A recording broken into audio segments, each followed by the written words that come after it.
Mina bakabusi nengre, mine bele obiama. Mina bakabusi nengre, me fele sama.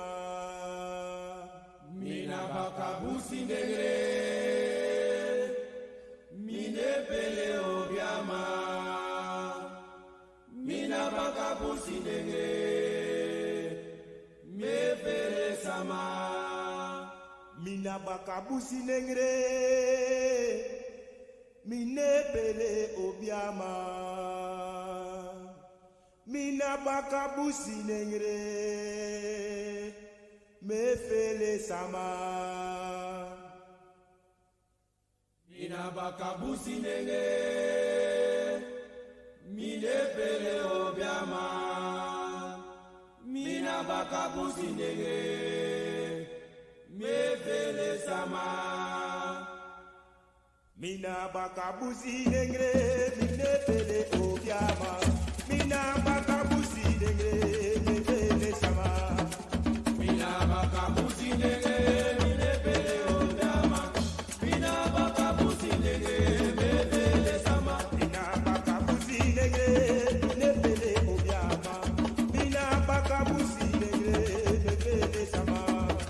Mina bakabusi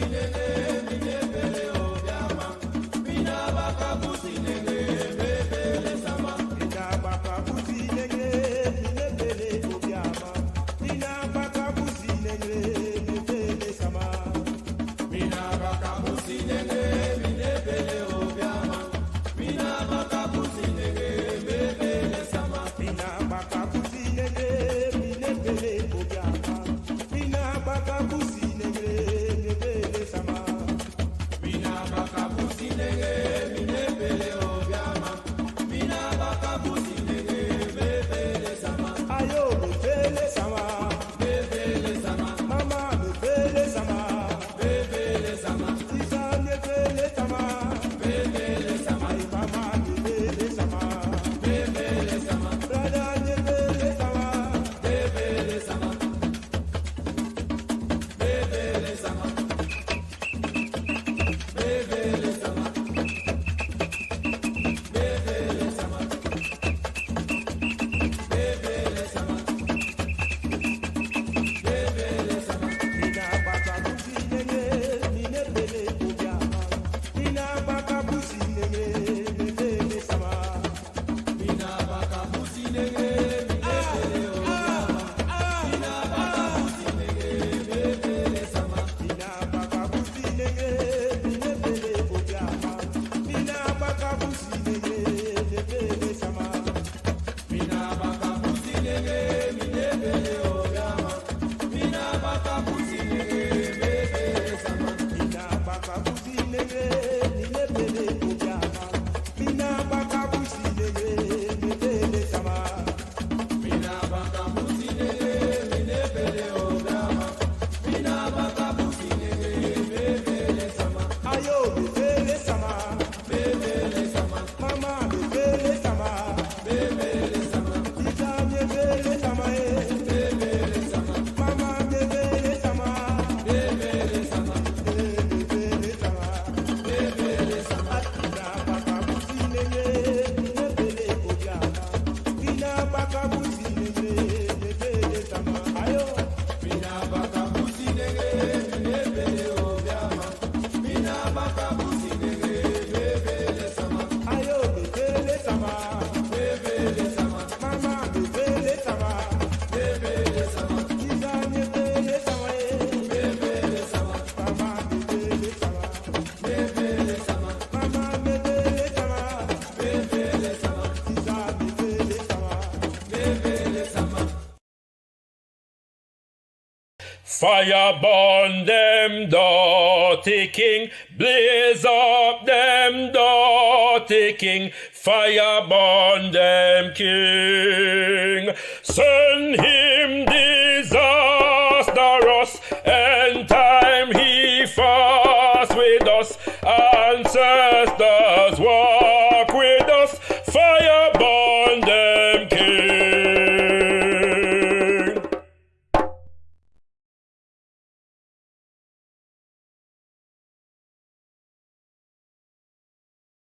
asks all those. This month marks 23 years since the passing of the late, great Bernie Grant, a former member of this House and the founder of the UK reparations movement in the UK.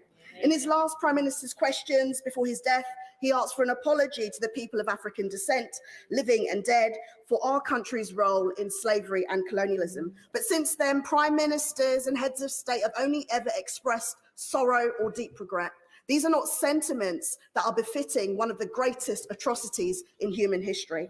And there's been no acknowledgement of the wealth that has been amassed, or the fact that our country took out the largest loan it ever has to pay off the slave owners and not the enslaved. So I want to ask the Prime Minister today if he will do what Bernie Grant asked all those years ago, what I have asked and what countless others have asked since, and offer a full and meaningful apology for our country's role in slavery and colonialism, and commit to reparatory justice. No,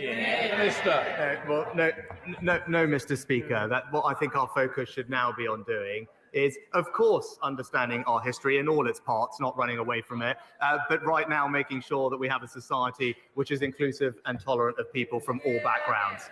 That's something that we on this house, our side of the house, are committed to doing and will continue to deliver. But trying to unpick our history is not the right way forward, and it's not something that we will focus our energies on. Mwale, be thankful unto the Mother, Father, creative life force of the universe. Kudzai Muzimu Mukuru. Give praises unto our great ancestors, Abibi Tumi, Abibi Fahodiye, African liberation and African power for all African people. Greetings, family. You don't know, so we're there again, and next Ujima Day, Tuesday, the 16th of May, and it's another edition of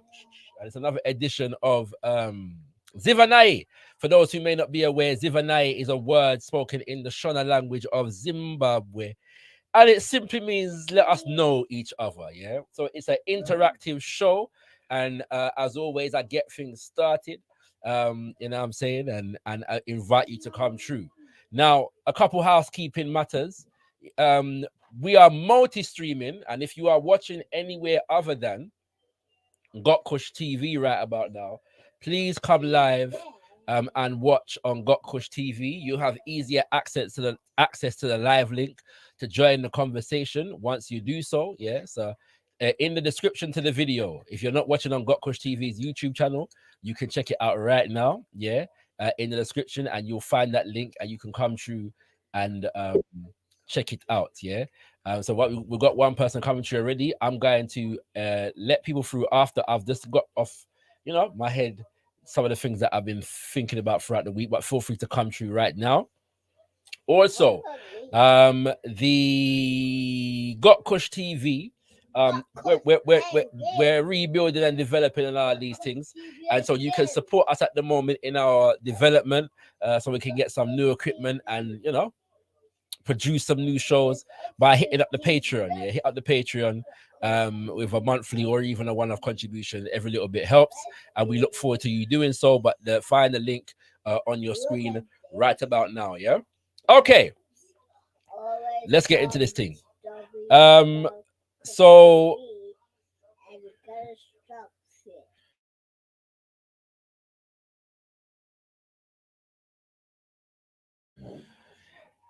yeah, family. I'm assuming that I can be heard. Let me know if I can hear right. Yeah. For this give me a signal in the chat. Let me know if I can hear right. It's always good to do that. Check in, make sure you can be heard. So yeah, if you can hear me, let me know. All right. I'm just gonna set up my thing right now. Now, a few things here have interested I in the last couple weeks. Yeah. As you can see, I started the show by sharing the footage of the sister who was requesting and the reparations, in Parliament. All right. Well, she was requesting an apology and a commitment to reparations, following in the footsteps of MP Bernie Grant and all these things, and we heard the response from the Prime Minister Rishi Sunak. Now, the reason why I played that is because last week on ZIVANAYI, we had quite an interesting conversation about reparations. Yeah. And I was reminded of the fact that that the sister, whose name I'm forgetting, I'm not sure why her name is slipping me, but yeah, made that statement in the parliament, and the response from the prime minister and other MPs, mostly the conservative ones, and you know, the conservative MPs of African extraction did their best to demonstrate and make sure everybody knows it. Yeah, them not agree with the reparations demand. All right. But yeah, Bell Ribeiro Addy is her name. Yeah, Bell Ribeiro Addy is the sister's name. You know what I'm saying? So that was just a little shout out for those who were involved, yeah, in the conversation last week, and we'll see what comes up this week. But to begin with, though, I want to jump in at this issue that I was not aware of until me did watch Question Time, yeah, one day, yeah. And I became aware of an issue that I was not previously aware of, yeah. And that issue is the issue of the sewage system in the UK. All right, see, some serious business are going on, yeah, with the sewage system in the UK. All right, so I'm gonna read this article, yeah, and some of the facts and figures that I have in my brief little dive in this issue, yeah. And this is from the BBC, article entitled "Why is raw sewage pumped into rivers and the sea?" Yeah, this is a big issue among British coastal towns at the moment, yeah. And we'll see why in a second. So why is sewage pumped into the sea and rivers? Most of the UK has a combined sewerage system, meaning that both rainwater and wastewater from toilets, bathrooms, and kitchens are carried in the same pipes. Usually, all the waste is carried to a sewage treatment work. But the Environment Agency, EA, which covers England, says capacity can sometimes be exceeded during heavy rainfall, especially when dry ground is unable to quickly absorb water. This could lead to inundation of sewage works and potential flooding of homes and roads. Yeah, taking the vibes, yeah.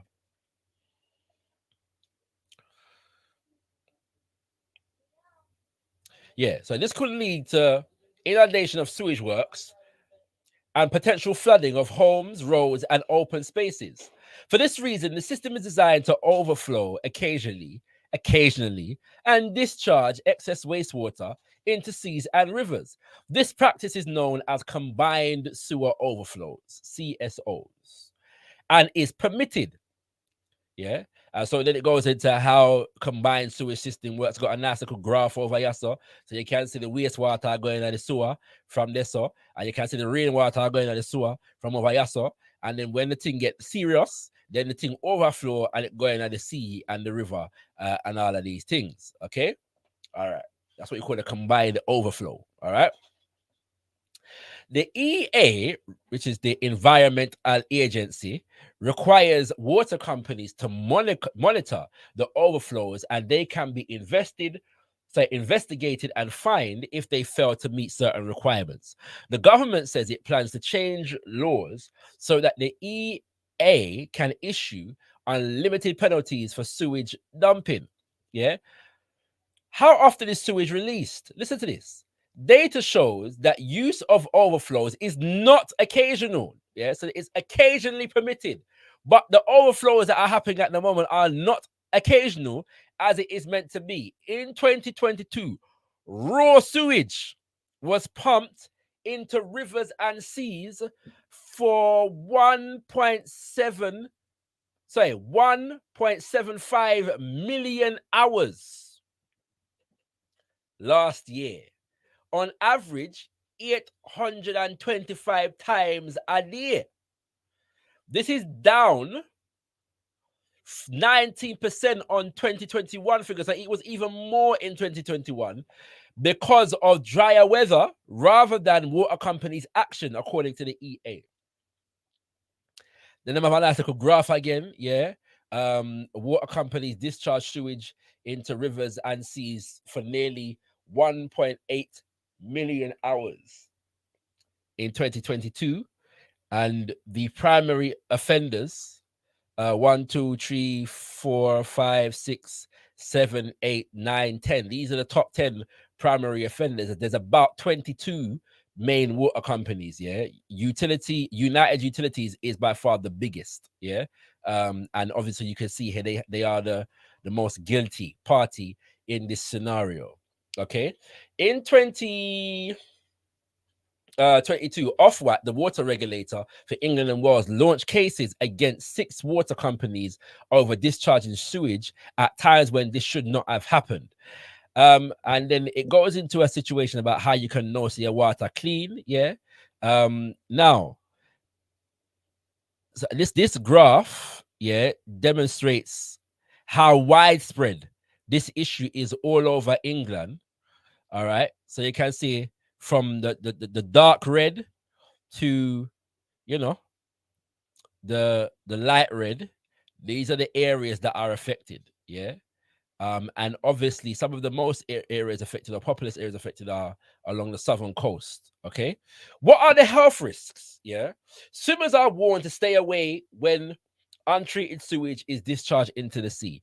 The contaminated water can lead to serious illnesses. Risks include gastrointestinal illness or stomach bugs, which may cause diarrhea and or vomiting, as well as respiratory, skin, ear, and eye infection. What is being done about it? While announcing potential unlimited fines, so at the moment, yeah, the government fines the water companies when they're guilty of these things. Yeah, we're gonna come back to that in a second. And there's a proposal right now, but the fines are currently limited, I believe, for £250,000. Yeah, yeah, is what they can fine the companies.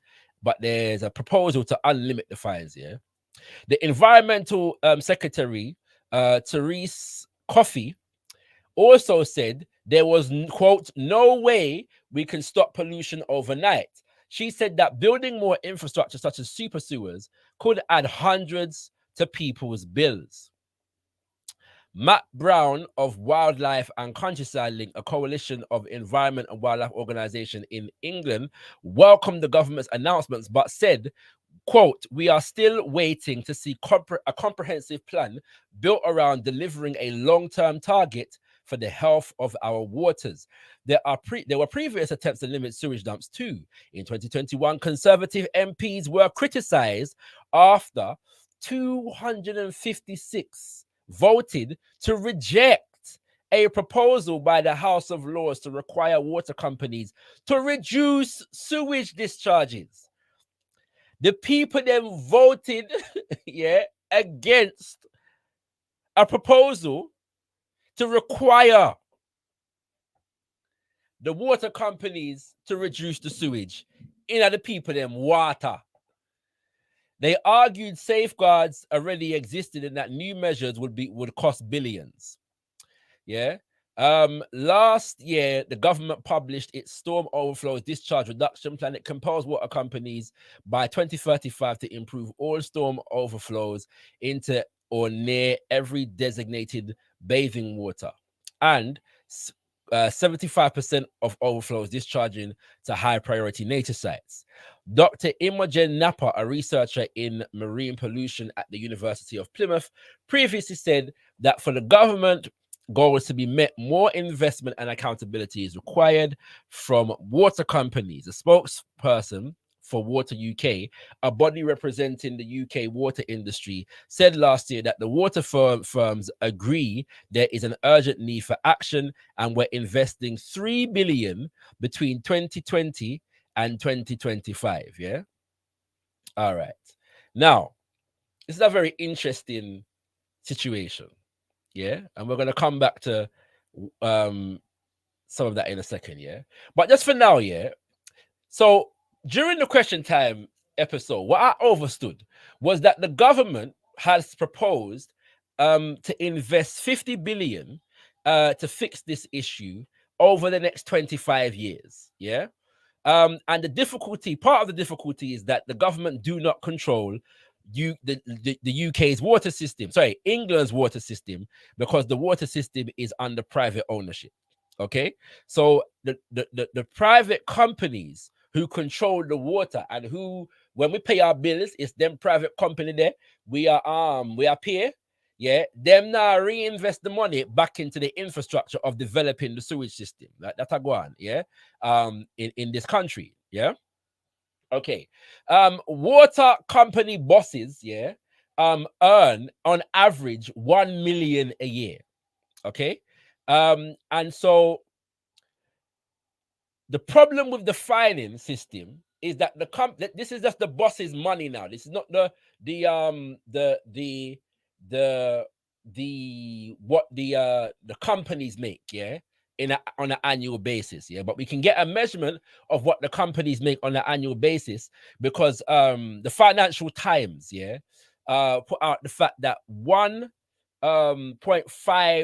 4 billion pounds, yeah, has been paid out to the shareholders, yeah, of the water companies in last year alone. They paid out 1.4 billion, yeah. And between 1991 and 2019, that 20-year period, just under 20-year period. 30 years, just on 30-year period. What's this now? 57 billion has been paid out to shareholders. Yeah. Okay. So obviously the water companies have money. Yeah. But them now reinvest it back into the infrastructure. Okay. Then now we hear 20% of what we pay in terms of water bills, yeah, to these people is being sent to servicing the debt of the water companies. So when them borrow money, yeah, our water bill money is being sent to pay off those debts as well as to pay off shareholders. Okay. And so this now is I was not aware of this issue before. Yeah.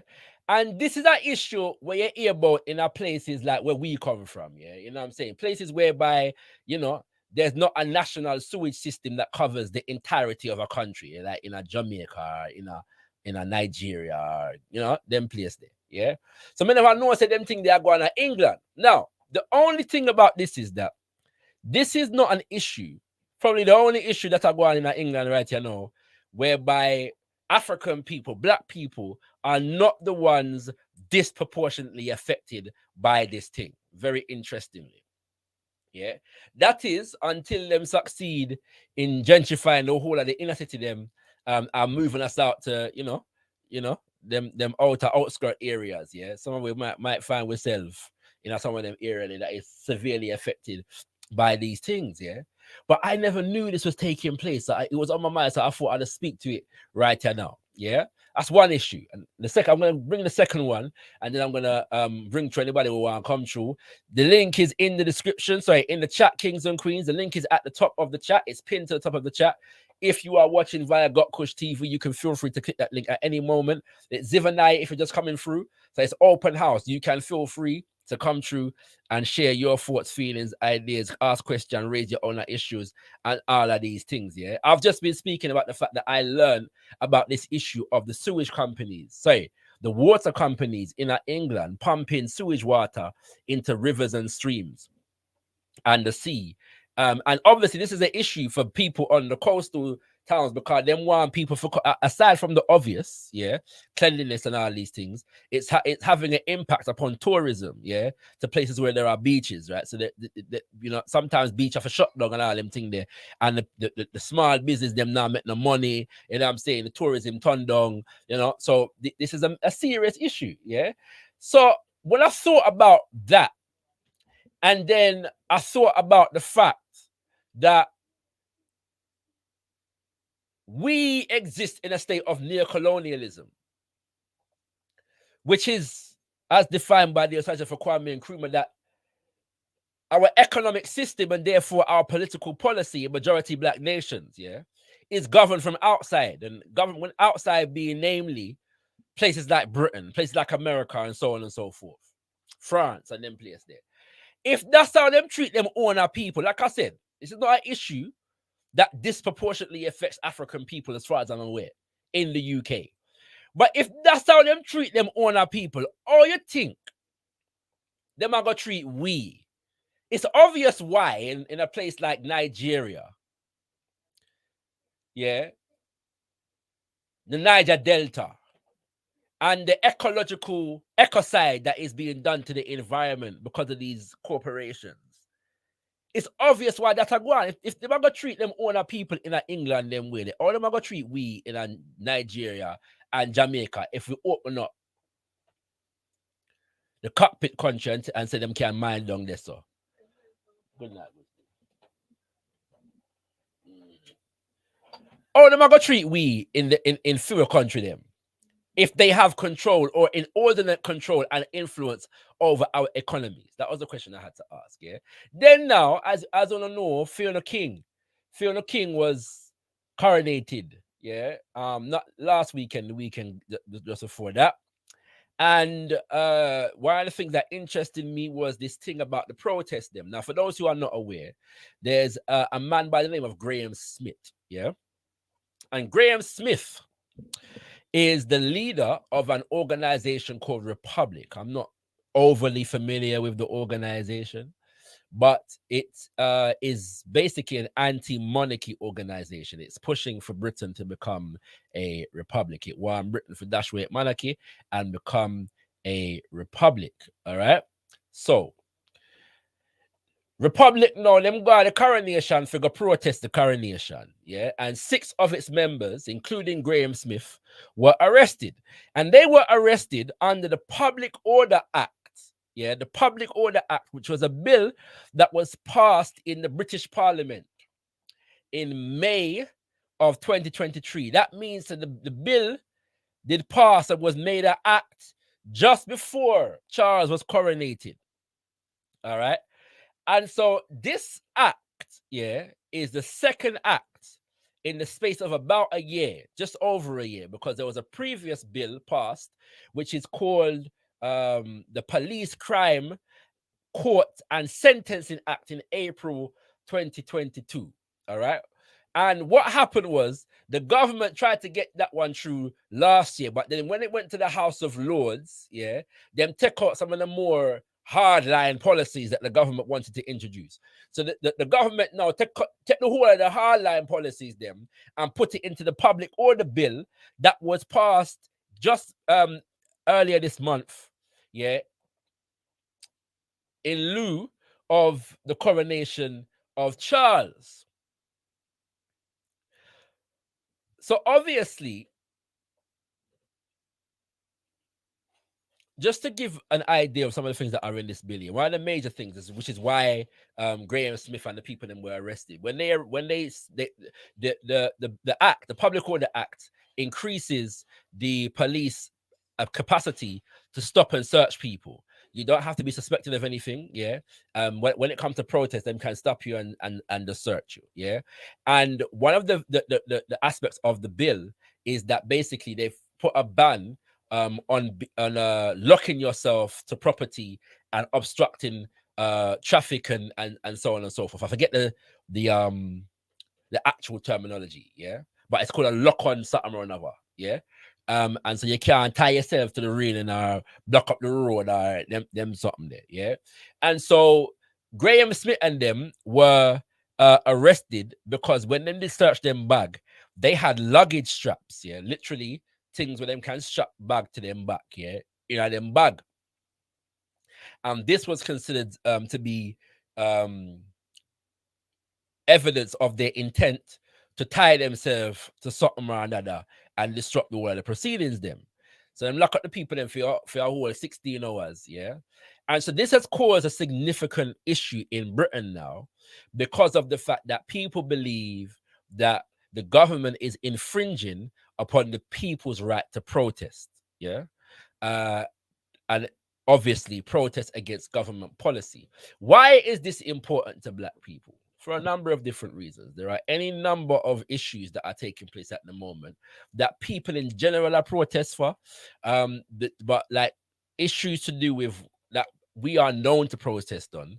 One, black left in custody, and two, in more recent times, reparations. A lot of these bills have been passed in relationship to the organizations such as Extinction Rebellion and FIDEM protests on environmental issues. And when no one say Extinction Rebellion are run things when it comes to protests, right? I know them locked down the whole of central London for a whole week a couple years ago, and them are going with holy party, yeah. But one reparations organization in this country, or I should say, the coalition of reparation organizations that are responsible for the African Emancipation Day Reparations March, have formed some kind of relationship with Extinction Rebellion. Yeah. Now I know that there are many Pan-Africanists and reparations activists who are critical, yeah, of that particular.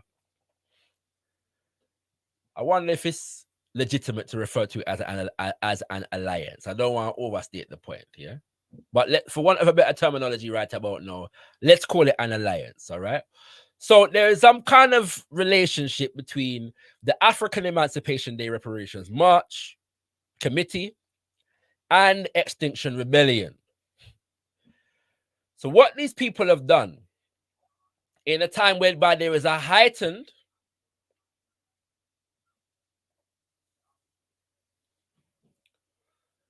resistance to certain government policies and heightened discontent with the government's relationship to its people on national as well as international issues, they have attempted to criminalize protesting.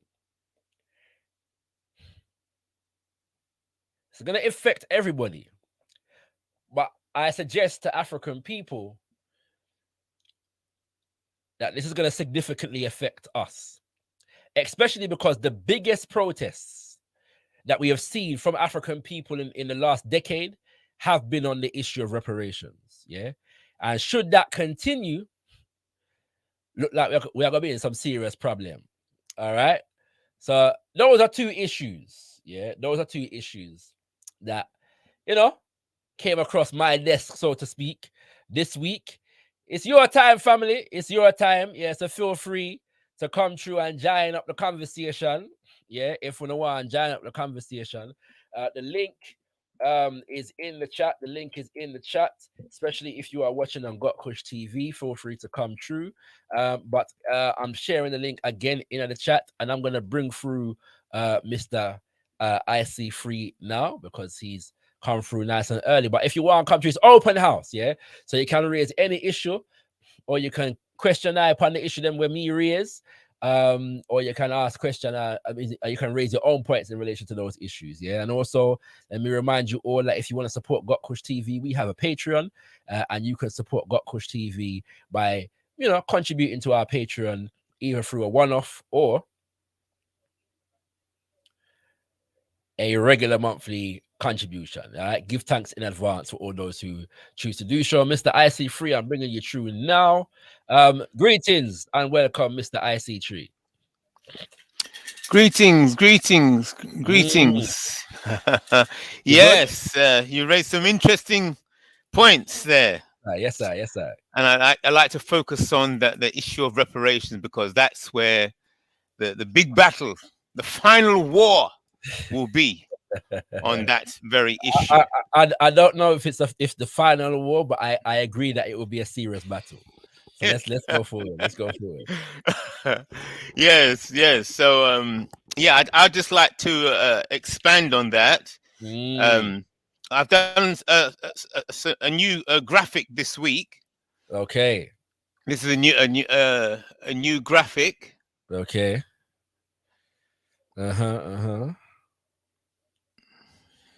Right. Okay.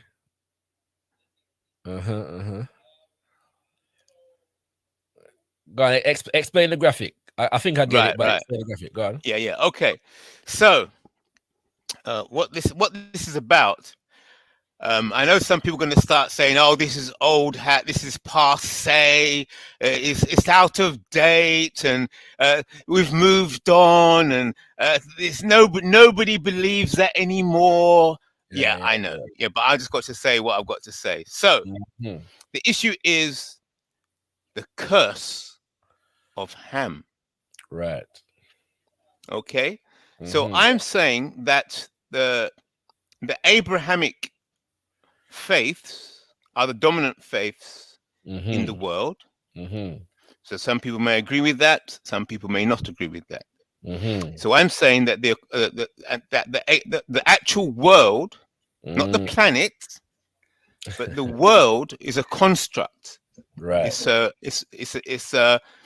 It's a financial, political, and cultural, a complete financial, political, and cultural ecosystem. So all parts talk to each other. The banks, the institutions, the university, everything is together in a ecosystem. It's a complete ecosystem, and those people classified as Black and African we are in that ecosystem. If you're outside that ecosystem, then you are classified as food for the ecosystem. So the system has to eat. Yeah. So the system will drill for oil. The system will mine for this, and the system, for the economy to work, it needs to be gathering resources and consuming resources. So if you're not recognized, or words like if you're not registered, if you're not recognized or registered, that means the system does not see you as a person or as an entity. And if you're outside the system, then therefore you are the equivalent of food. Okay. Yeah. And so and also the concept of justice only exists for those inside the ecosystem. Yes. Yeah. If you're outside, then what do you mean? What justice? How can a dog ask for justice? Right. Understood. So I think I see the link, but how does this relate to the issue of reparations? Right. It's the very foundation. It's the very foundation of reparations itself. What? Okay. So I just had to make that clear. So this, so the ecosystem is the Abrahamic ecosystem, right? And it's based on the whole world. I'm saying the world. You've got to understand the world is different from a planet. A world is like a construct. It's like it's a system, ecosystem, right? So the world is built on the Abrahamic faiths. And the Abrahamic faiths, although they deny it, believe in the curse of Ham. Well, I don't know if they deny they believe in the curse of Ham. I think they would deny or question its application. Yeah, if that makes sense. All right. Okay. Yeah. Right. Yeah. That's right. Because the curse of Ham is the most popular and ancient interpretation that Ham represents all Black African people, and Ham was the son of Noah. Yeah, so Noah had 3 sons: Ham, Shem, and Japheth. Shem, and Japheth. And Japheth is supposed to be the father, because this is after the flood. So after the flood, Japheth is supposed to be the father of all white people. Shem is supposed to be the father of all those in between, and Ham is supposed to be the father of all Black people. Yes, according to some interpretations, that's how I say it. Yeah, yes, but stating here that is the most popular, most powerful, and longest lasting interpretation that is fully functional, and that the world, as you know it, as we know it, is built on that interpretation. I'd have to, even though they'll say it's denied that it's not the case. Yep. Yes. So therefore, and Ham, his curse was that his skin was to turn black. Therefore, Black Africans are the cursed people. Right. So when they talk about growth in the economy, growth in the economy, you see, is a blessing. See, so cursed versus the blessing. So if there's growth, you're gaining wealth, you're gaining money, you're gaining interest, yeah, concept of interest and growth. And that growth is towards whiteness, because that's the value system. Yes. So growth is when you hear the word growth, it's towards the blessing, the blessed, which is towards whiteness. That's why, you know, women will buy skin lightening creams, and even men will get, you know, because you're aspiring, they're aspiring towards the blessed of whiteness. All right, so I think we got it in terms of the breakdown. So let's get go on. Let's okay. Yeah. Right. Okay. So reparations. Then the statement is that the only legitimate. Remember, we talked about legit, registered, legit. The only legitimate black business is the business of reparations, because that is the only direct counter to the economy of the system of white supremacy, which is the curse of Ham. Does that make sense? It makes sense. Yeah. So and also the direct counter to the system, to the economic system of white supremacy, is really something beyond the word reparations. We use the word reparations because the word reparations only fits within the economic system. But really, you have to, an entity has to be built or created that is outside of the economic system. All right. And because it's outside of a financial, political, and the financial, political, and cultural system, yeah, because this entity is outside of the complete political, financial, and cultural ecosystem, then there's no language for it. That's why for such a long time we've been trying to fight this thing, and you can't fight it because there's no language for it yet. That's an interesting point. I'd like to suggest that there is a language for it. Okay, so let's go for it. Yeah, but the system itself has mechanisms within it to identify the language and attack it and delegitimize it in the minds of the people. Yeah, so it's a situation that the system calculates for the fact that there are those within it who are going to rebel against it. Yeah, and so it has mechanisms within it, yeah, to identify those entities and to neutralize the language, or attempts to neutralize the language that would be associated with those entities, if that makes sense. Oh, okay. So let me challenge you on that. I would argue that, for example, reparations in and of itself is one such terminology. Yeah. So, for example, when somebody steps up in Parliament and dares to say, Britain or the Prime Minister should give an apology, for the Ma'afa, the invasion, conquest, and enslavement and colonization of African people, the Prime Minister already knows how to respond, and he knows in his response that he has the backing of the establishment, of the system, and many within the system, including those of us who are caught up in the system, are going to back him in that response. Okay. So this is where I differ from you. When the subject of reparations is brought up,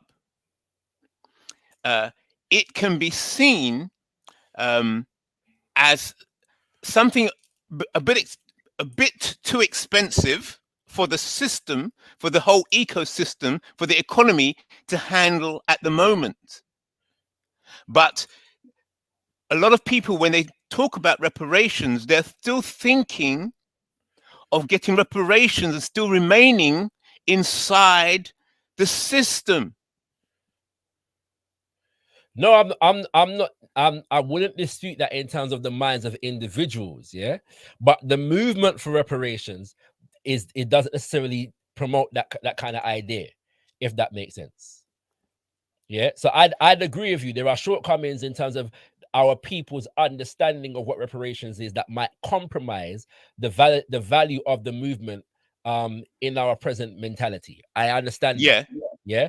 But I'm saying that the movement itself and the arguments that inform the movement, there is much in it that would seek to break free and aims to break free of the constructs, yeah, that are currently make up the system as you're referring to at the moment.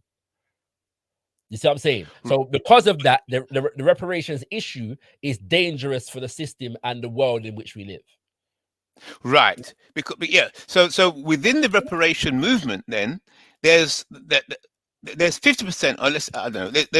There's one camp that understands it the way you just described. Yeah. And another camp who sees don't destroy the system itself. Let's get a better share of it, of the system. Yes. And that seemed to be the most popular view with the FBA, Foundation of Black Americans, and ADOS, African Descendants. Yeah. So what they're trying to do, they're trying to say, look, we as Black people are built part of the construction of America. Yeah. Therefore, we want our fair share of this entity. Yeah. Called America. Right. So how would you say that mindset goes with what you just said? Yes, because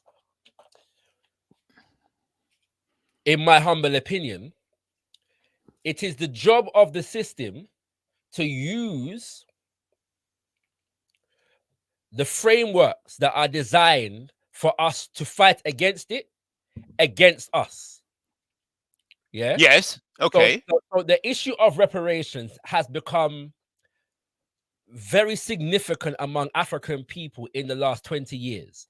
Not only has the issue of reparations become very significant among African people in the last 20 years, but more and more we find groups of African people across borders, across oceans,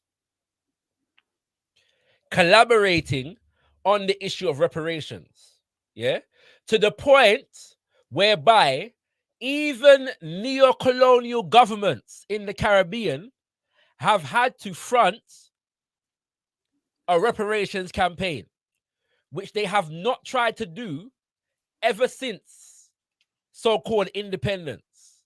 Yeah, from them time till now, there has been a reparations movement waging among the grassroots of African people in all of these nations. Yeah, and the governments have never seen fit to take up the charge. Okay, right. So good point. Yeah? Good point. Right? Okay. Now that doesn't mean that you got a good angle. Right? Good angle. That doesn't mean. Listen now. That doesn't mean that the governments are in any way, shape, or form now revolutionary. Yeah, or attempting to come out of the construct. It simply means that there is a development of critical mass on this issue, and the grassroots has influenced the community in such a way that this is a primary issue now. So there's two ways to deal with this. One is to fight it directly, to delegitimize the issue of reparations. Yeah. To develop ready-made talking points that people can use to respond to it. That's one way. Attack it directly. The other way is to co-opt it. Yeah? Okay. To create a reparations movement that is more amenable to the demands and the interests of the system itself. And so Right. when you see Okay, groups you're sharp. You're on it. You're on it. So when you see groups of African people waging a reparations campaign in the name of being patriotic to the enslavers and the colonizers, that's what that is. I'm going to wage a reparations campaign against Britain and America in order for them to make me fully American and British. Right. That's right. Yes. Yeah. Yes. Because that's more favorable to the colonizer than we are going to wage a reparations movement as African people to fulfill the fullness of what it means to be African. Right. Okay. Good. You follow me? Good. Yeah. Yes. So that's an example of the system co-opting the thing. They have to do that, and if you can't beat them, join them. Yeah. So Right. Okay. They're gonna bring me into the Labour Party, and they're gonna bring me Yeah. to the Conservative Party, and that attaches our activism to those institutions. Yeah, and the dictates of those institutions. So we're very unlikely, most of us, if we go that route, to come out and go beyond those institutions. Right. Okay. So let me just say this. Big up to everyone watching me right now on Instagram. Come through gotkushTV. We're live now on YouTube. Yeah, come through gotkushTV. We're live now on the YouTube. I'm gonna lock off this stream in about 5 minutes. Yeah, but big up everyone watching me right about now on the Instagram. My love or no, and yeah, come through live gotkushTV right now. Big up. Go to. Oh, by the way, anybody who we're live here, so it's open house. Anybody can click the link. The only criteria is relevance and respect. So it's open house. You can raise any issue you want to raise, contribute to the conversation we're having now, question I, challenge I, whatever you want to do. Go ahead, IC3. All right. So explain to me then your vision of reparations in light of what you just said. How would it actually function? And what would be the transition process? Transition. I don't like answering these questions as an individual, yeah, because I don't see reparations as an individual topic. Yeah, what I will say is this: in my humble estimation, nobody has ever received reparations from a position of weakness. Yeah, plans for reparations are only successful when they are made from a position of power. Yes. Yeah? Okay. Whereby we're not just asking. We have consequences and repercussions. Yeah. Right. For failure to meet the demand. All right. Exactly. All right. And so, but there are some basic things that I think would need to be addressed. So I'll give you a few examples. Yeah. Return of the money that was effectively stolen from Haiti. Yes. In the 1820s, the people of Haiti had to pay reparations, yeah, to the French for freeing themselves from enslavement. The French went there with hundreds of cannons and basically telling them to pay up, yeah, or be destroyed. Right. Yeah, and that was literally what they considered to be reparatory injustice, yeah, because they lost property in Haiti. All right. Yes. The value of that money, which is in the billions today, should be returned to Haiti. You follow me? Yeah. Yeah. These are just a few examples. All right. The 200,000, I believe, 20 million, that was paid out. Yeah, to the British enslavers in the 1830s and 40s as reparations for loss of property should be returned. Yeah. Okay. Hold that point there. I know that, but what I was really asking you about is this issue of leverage and power. Because I agree with you. There has to be consequences. Wait there, Mr. IC3. Sorry. Now, no, I'm only stopping you because I want to apologize to the chat. Yeah, because I suspect that I'm not seeing all of the comments. Okay. Because I'm seeing big ups in the chat from people that I can't see them comment. All right. So let me apologize, yeah, to anybody whose comment I cannot see right about now. I'm going to try and work that out at the moment. Yeah, I'm not sure what the problem is, but it looked like only some of the comment them are come through upon my thing. Yeah, so let me apologize for that. Go ahead, IC3. Sorry to interrupt you. Yeah. So what you were saying the different forms of reparation, but that's not what I wanted to focus on. I want to focus on what you were saying about power, because you were saying that there has to be leverage. Yeah. And I want to because it's a deeper topic now, because when you talk about power, not what reparations you're going to get, how do you perceive the leverage to get the power to extract? Oh yeah, but that's what I was saying earlier. So in Right. my humble opinion, when we talk about the work that organizations do, yeah, all of these things are organizational issues. You follow me? Yeah. So as Marcus Garvey said, the greatest power is in our organization. That means that we have to be building institutions that serve the interests of our people. Does that make sense? All right. Yeah. Okay. And in the building of those institutions, we have power and custodianship over our own bodies as a people, but also resources. Yeah, also resources. And it's in the context of those institutions that we have the power to make demands and impose consequences. So, for example, no bauxite now run, yeah, out of Jamaica, if these issues are not taken care of. No diamond, no coltan now run out of Congo if this is not taken care of. No iron now run out of Nigeria if this is not taken care of. You following me? Right. Yeah? Okay. On another level, like I said last week, you develop institutions of defense. Send back the Benin brands them from the British Museum, or we'll come get them. You following me? Right. Yes. Yeah? Yes. Right. And to do that, I agree with you. To do that is going to take a mode, an international format, 100%. a successful international format of 100%. organization that has to be sold to the Black diaspora and Africans on the continent. Hence, so we talk about Pan-Africanism. Okay.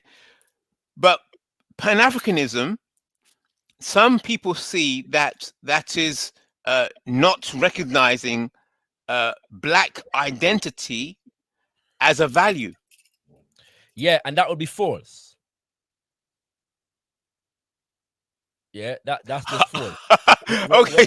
Right? When but that's one camp.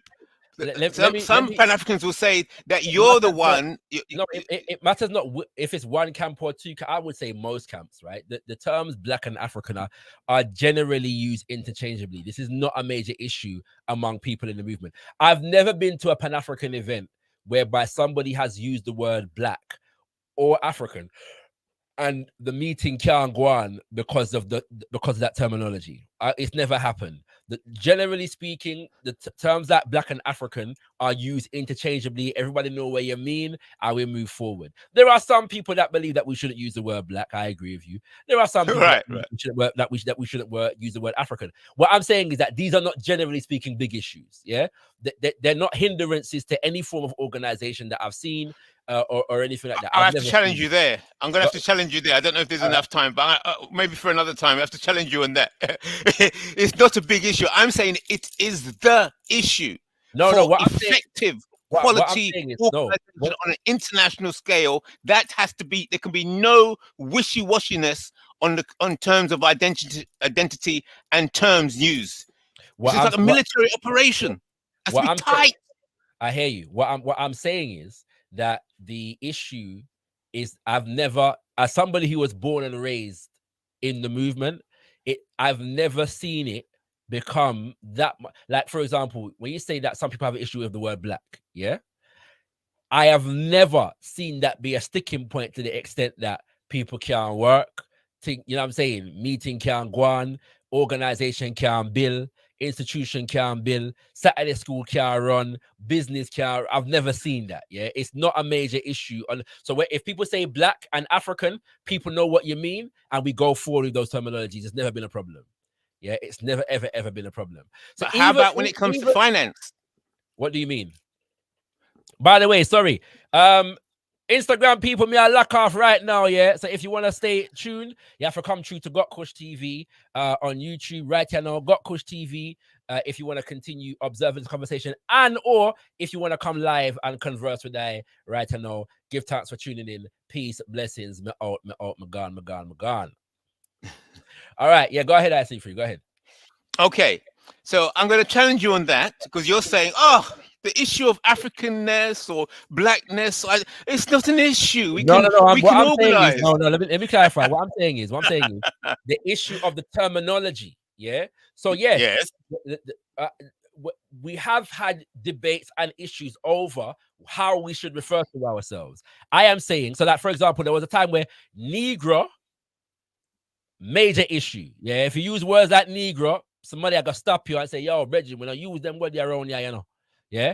And that was a serious part at one particular point. I'm saying at the moment, people are generally speaking settled on African and black African and so on and so forth. These are not big sticking points at the moment.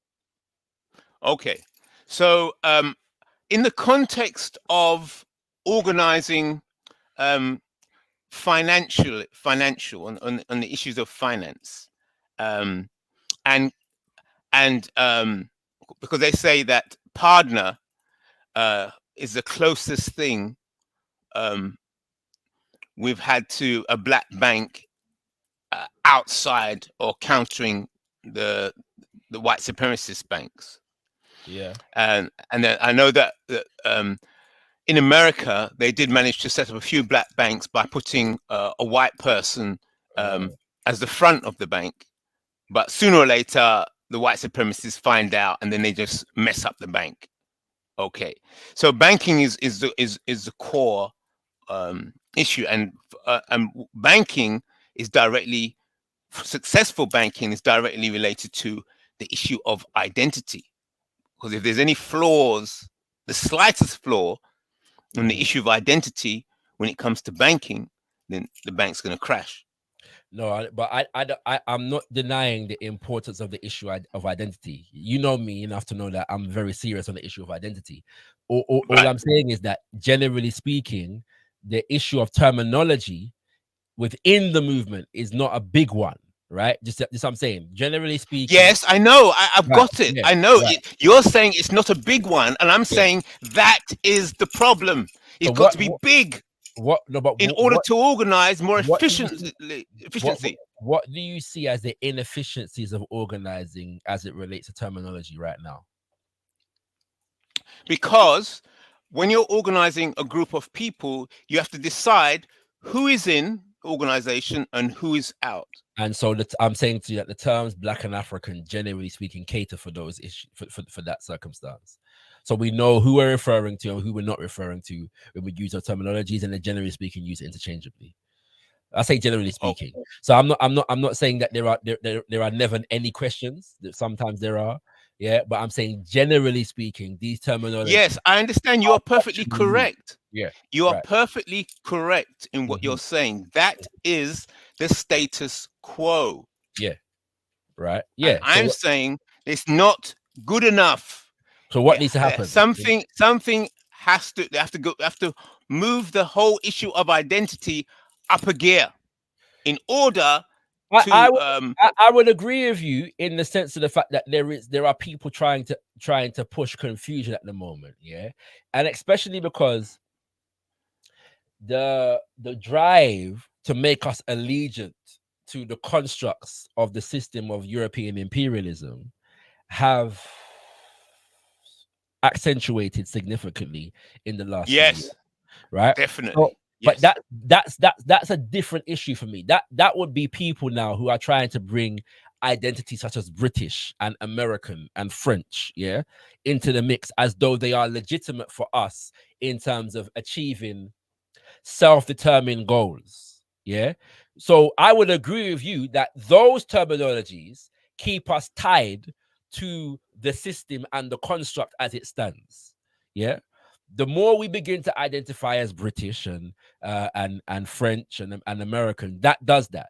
I'm saying, generally speaking, the people that have affirmed Black power, Black pride, Pan-Africanism, Black nationalism, African-centeredness, and so on and so forth, yeah, are not trying to front an agenda that keeps us tied to the construct of whiteness, yeah, Britishness, Americanness, Frenchness, and so on and so forth.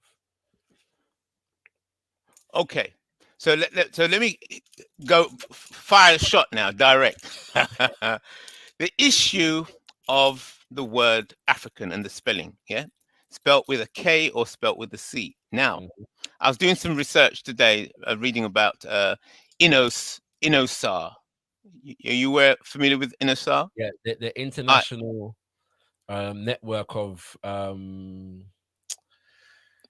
I forgot it myself. Yes, international. Yeah, network. but it's a reparations research organization. But yeah, sponsored by an organization that is sponsored by the United Nations, and they're the ones who set up the 10-year program for people of African descent. Yeah, you're aware of that? Yeah. Right. And they spell Africa with a K. Okay, so it's United Nations, another entity, and then INOSAR, and then there's organizations around that. Okay. I would say that some people in it spell Africa with a K, but not all. But it doesn't matter. Say it again. No, it's a moot point. Go ahead. Yeah. Okay. So so the United Nations is funding INOSAR to legitimize and unify efforts for reparations. Yeah. So I think internationally, I think it's a bit more complex than that. What happens is there are various different organizations and grassroots and what is called non-governmental organizations, yeah, who do work with the UN, and the UN allocates a certain amount of resources, yeah, for certain programs, and there are some activists who have seen fit to take advantage of those resources. I'm not one of them necessarily. Yeah, I have done or I have attended some INOSAR events and so on and so forth. But as I said last week, it doesn't mean the fact that the United Nations is a neo-colonial institution doesn't necessarily mean that there are not strategic avenues that we can press for resources within a particular context. And I think that's what some people have done. I don't necessarily agree with all the contexts that there is, yeah, you know what I'm saying, that exists at the moment, but that's the nature of the look, research, yeah, is a discipline that requires resources. Does that make sense? Okay. Yes. And so whereas a lot of the documentation and so on and so forth as it relates to the enslavement of African people is in fact housed, yeah, this is just the nature of the situation, is in fact housed in institutions of the colonizer, yeah. Yes. Access to those records and those resources sometimes requires people to go through certain channels, yeah. Now, yes, advocates the fact that everybody cannot and should not do that, yeah. Somebody has to, and some people have to be independent, yeah, of those institutions. I'm just trying to put it in context in terms of what I understand has happened where that is concerned. So what has happened where that is concerned? You have an institution called the United Nations that purports to represent on behalf of trying to create more global justice, yeah, in the world. Does that make sense? Yeah. There are representatives of different nations at the United Nations, yeah, and yeah. You're explaining to me what it is. How you sound to me now is you'd be a salesman. The United Nations would pay you very well for explaining Is that the shot? how well what they're trying to do. Yeah, right. So okay. Remember, yeah, you're speaking to the individual who just a couple of weeks ago said that the United Nations is a neo-colonial institution. Yeah, Yes, that's right. we're under no illusions about this fact, right? We're under no illusions about Okay. this fact, yeah. At the same time, when we talk about what happened, let me give you a historical example. Yeah, Okay. let me give you a historical example. Malcolm X, yeah, in the last year of his life was trying to push a case, yeah, to charge the American government with crimes against humanity, so to speak, in relation to its treatment of its African citizens. Yeah, okay. Mm-hmm. The context for that was that at the time, African nations and majority black nations in the Caribbean and South America, yeah, were pushing for independence. And as a result of that independence, they were getting a seat at this international body. Okay. And so there was a move being made, yeah, to create a political bloc of African people that can have influence in relation to United Nations policies on certain issues. Yeah. So Malcolm X, as well as some of the leaders of the newly independent African nations, such as Kwame Nkrumah and others in his government and so on and so forth, were trying to use the political environment to raise awareness of things like what was happening in the Congo, for example, with America's invasion and support of neo-colonial leadership. What was happening in Zimbabwe with the white people in Zimbabwe trying to trying to push for independence from Britain so that they could institute white minority rule in Zimbabwe. Yeah. And so strategically at that time, those people, Omowale, Malcolm X and Nkrumah and others, were trying to utilize the political framework to meet a specific end. What I'm saying is that there are those who are doing that in this day and age. Yeah, there are different agendas that operate on certain levels. And so whereas you have different nations operating in the United Nations, sometimes those people and those organizations are able to cordon off certain resources for certain particular kinds of things. You or I may not agree with it, but it's very important to be clear about what is actually taking place. This is different from foreign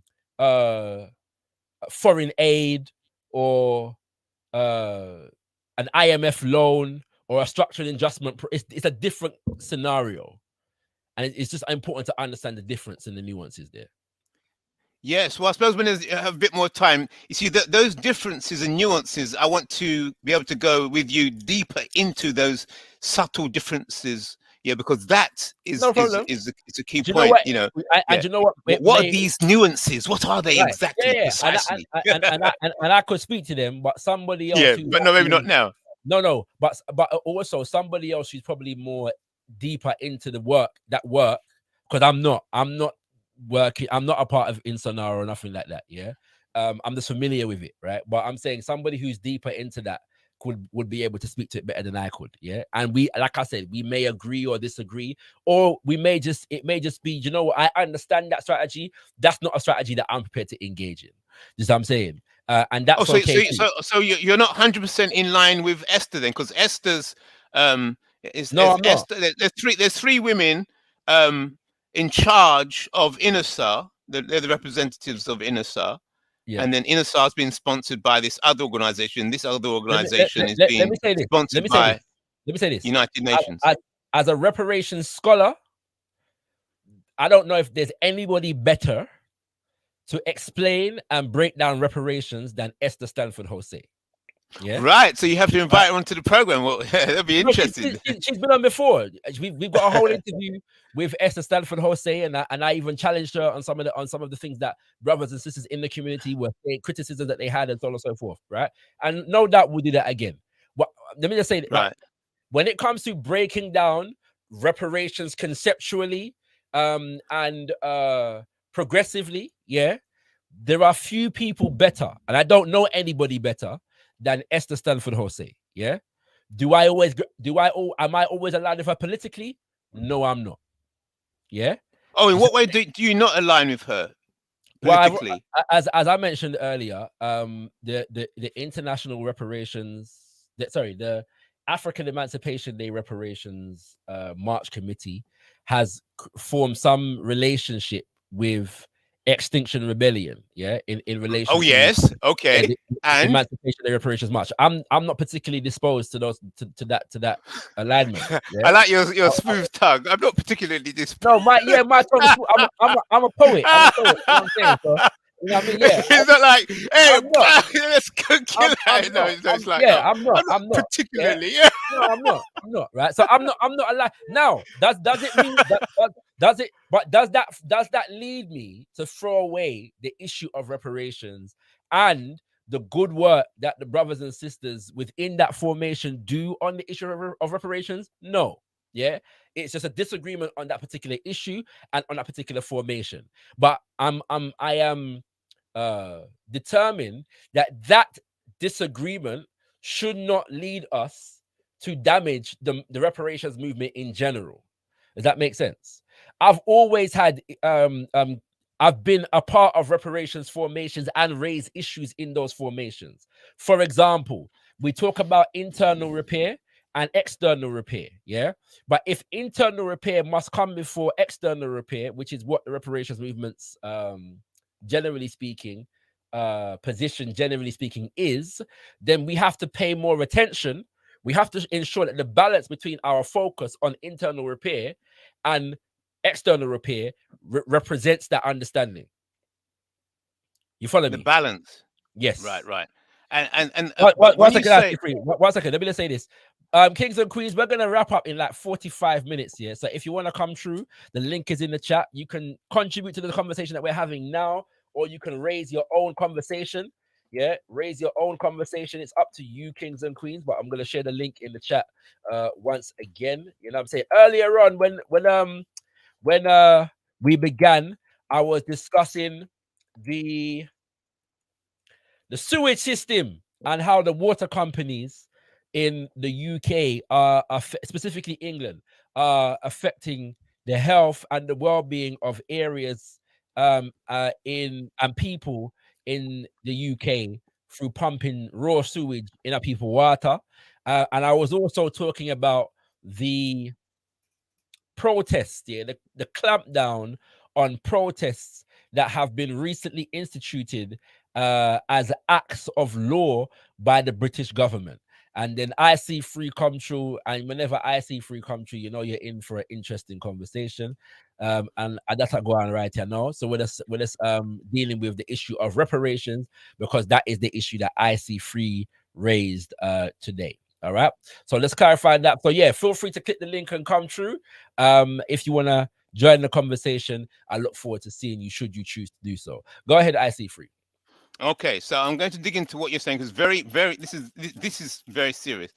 You see, the difference between the as you described, the political difference between your position and Esther Stanford's Jose's position, that has to be explored. That's very, very serious. It's crucial.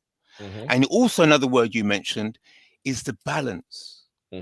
So when you mention the word balance, it's almost as if you were saying that there has to be some balance drawn between Esther Stanford's Jose's political position and your political position. So see this word balance, that's right? What I was saying, but that but that's how it came across. See this word balance, A balance means that there's a point. You see, there's an actual point of balance. And in order to get that balance, right, you've got to find that point. And what is that point? So that's why I'm questioning and discussing with you to explore, because you mentioned that other word like nuances. You know, what are these nuances? 100%. The issue that we're gonna have though, IC3, is that that balance is worked out in the process of organization, not in the process of conversation. So it within the interest of moving forward an agenda, there is the conversations that we have, but that take place within the process of an organizational process. Okay. And that is where that balance is worked out. Yeah. We're not always going to agree, right? We're not always going to agree. But sorry, can I clarify what I was actually saying that you're referring to? What I was saying is that when we talk about the reparations movement, there are concepts like internal repair and external repair. Yeah. And Okay. Internal repair, external repair. And the idea is that the external repair, which is what others owe us, and securing what others owe us, is predicated upon our capacity to engage in internal repair, which is what we need to do for ourselves. What I was saying is that I have expressed concerns in reparations movement meetings about the extent to which the focus, our attention, is imbalanced towards external repair, whilst not engaging our people enough in internal repair. I have made that representation. Does that make sense? Yeah. Yes. So I'm saying if that statement is true, that external repair and securing external repair is going to be predicated upon the effectiveness of our internal repair, then our efforts need to reflect that balance. Right. And so therefore, if we go into the context of which you're speaking about, because you are saying it's not done in conversation like we're having now, it's done through in organization, right? Yes. So, okay, that's your position. Okay, so, but to have effective organization, yes, for organization to be effective and functional and powerful, and to maintain, because it's a balance that enables the organization to function, and then to contain power, and then to effectively direct the power and the resources. So no resources are wasted. It's precision planning. Yeah. So I'm saying it's because of this. This is my challenge. I'm saying it's because of the imprecision of the language of identity. Because of that situation. Qualify that then. What is the imprecision in language? Okay. Let me finish this bit first. What I'm saying is that the reason Black African organization are not finely tuned and effective enough to counter white supremacy more effectively is because that reflects the flaw in the language of identity and identification. So the language and the identity is what creates the plans for the organization to follow. So the organization can only operate as efficiently as the language that holds the organization there together. Is some truth to that, but I need clarity on what the limitations or the inefficiency or the lack of specificity in the language. Right. So as we go into this part of the conversation, it's addressing the nuances that you were talking about. You see the nuances. Mm-hmm. Okay. So, in order to organize effectively, Black Africa, together with the Black African diaspora, a language has to be a precise, like I say, that effective organization between Black Africa and the Black African diaspora is relative to the quality of the language. But I'm asking you, what is the lack of specificity as it stands right now? Because you're using terminology even as right. You're okay. Yeah. Okay. Right. And I doubt that when you say Black Africa and Black African diaspora, I doubt anybody that's listening has any confusion about what it is you're speaking about, who it is you're referring to, or and who it applies to. I doubt that. Okay. Yeah. So, Okay, so what's this? in this moment, in this time, it would seem that our language is specific enough for us to identify the group of people and have at least some level of organization on that front. That is not to say that as organization develops and new knowledge and cultural formations and so on and so forth evolve, that language will not change and evolve with the consciousness and understanding of the people. I'm having problems understanding what you're saying in the context of the now. So I don't Okay. know what you're talking about. I'm inviting anybody who is listening right now to let me know if when I see free says Black African on the continent or in the diaspora, you don't know where my talk about. Yeah. If you don't know where my talk about, let me know. Yeah. So we can delve into where the inconsistencies are and the lack of specificities are. Right. Let's explore. So, in the context of reparations, right? As part of the organizing internally and external. So internal affairs will be how Black Africa and the Black African diaspora see themselves internally and organize themselves internally to confront the system of white supremacy. And then that entity of Black Africa and the Black African diaspora, when it's going head to head up against white supremacy, they will seek to crack up the ranks, find flaws and find weaknesses in the organization in order to weaken that front. So that's the external. So externally,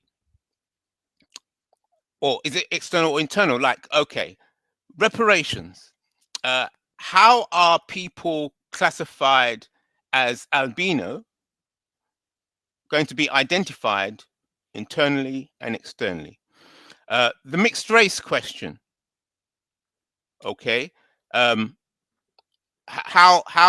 is the mixed race question? So the albino question, the mixed race question, the African African tribal identity question. Yes, tribe and clan question. Let me ask you this. Yeah, for each of the nuances that you are outlining, what would be your proposed solution to whatever problem arises from it as you see it, as far as language is concerned? Yeah, so codification, and I'm saying, hold it. Yeah, but before we go into that, because remember, I was saying the whole point, the solution, your position, your position is that you don't see that there's a problem. My position is there is a problem, and because I see that there's a problem, hold it, because I see there's a problem, then I would like to present a solution. But because you don't see a problem, because you're saying you just asked the panel, you said, look, is anybody in the panel does not understand when IC3 talks about Black Africa and the Black African diaspora? I also said that doesn't mean that there are not issues and nuances that will come up. I'm saying, generally speaking, these are not issues, and I'm standing by that.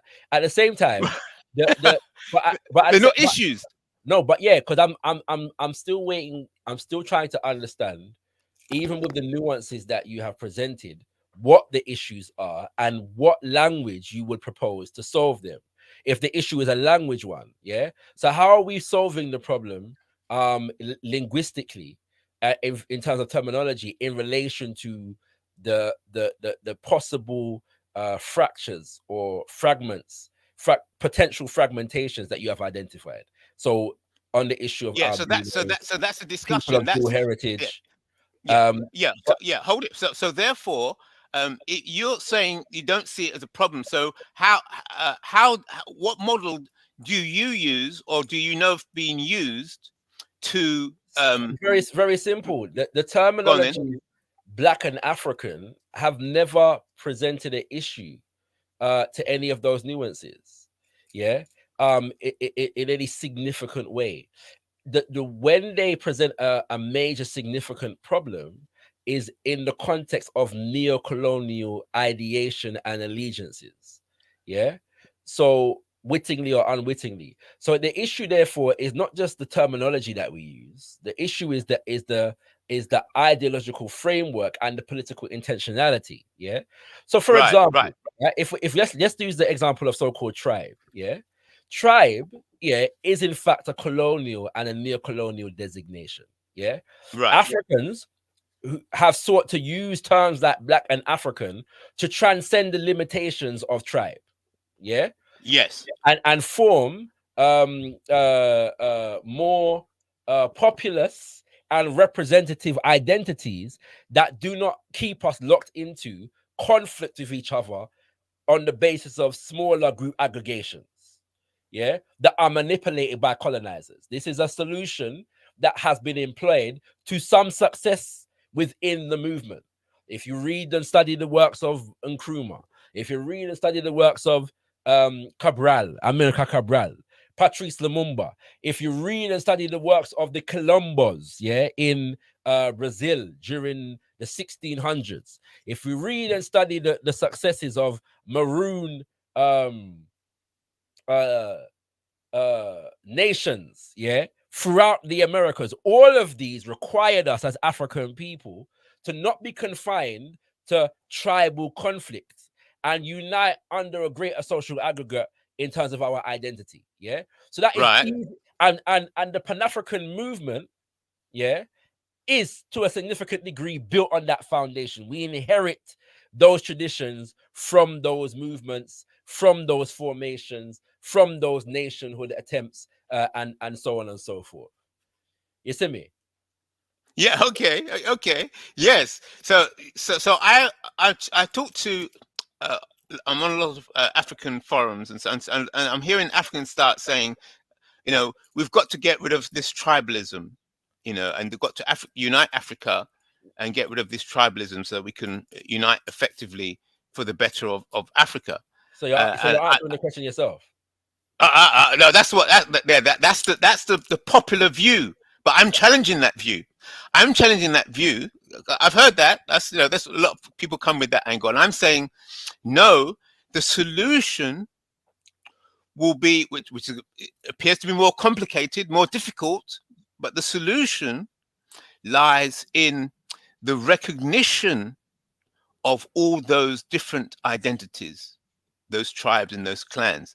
The solution, the global solution of uniting all of Africa, that entity must recognize all of the different tribes and clans within that entity. But you notice nothing that I said would contradict that point. Nothing that I said spoke about negating, rejecting, denying, ignoring the existence of those people formations. The idea is that the people formation shouldn't be a hindrance and should not be used to facilitate conflict between us that aids the process of colonization and neocolonization.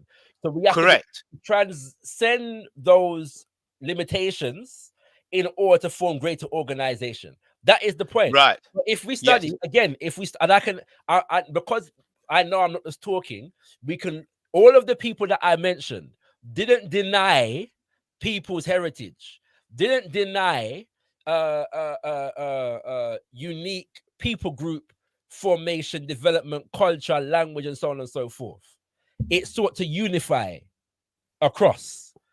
If we study another example, if we study the work of Baba Sheikh Anta Diop, yeah, what you just said in terms of recognition and unification from the point of recognition exist in the work. The frameworks that he's putting forward to solve certain problems take those things into consideration. So again, once we're involved in the movement and we have an understanding of the intellectual traditions and history that make up the movement, these are not hindrances. They're problems to be solved because of the fact that many of our people are not necessarily operating within and from those frameworks at the moment. But within the consciousness of the framework itself, there are ideas and even attempts that we can look at whereby significant levels of success have been achieved. Okay, and those significant levels of success have been achieved. What would you say has hampered those significant levels of success that you described? We're at war, that has bro.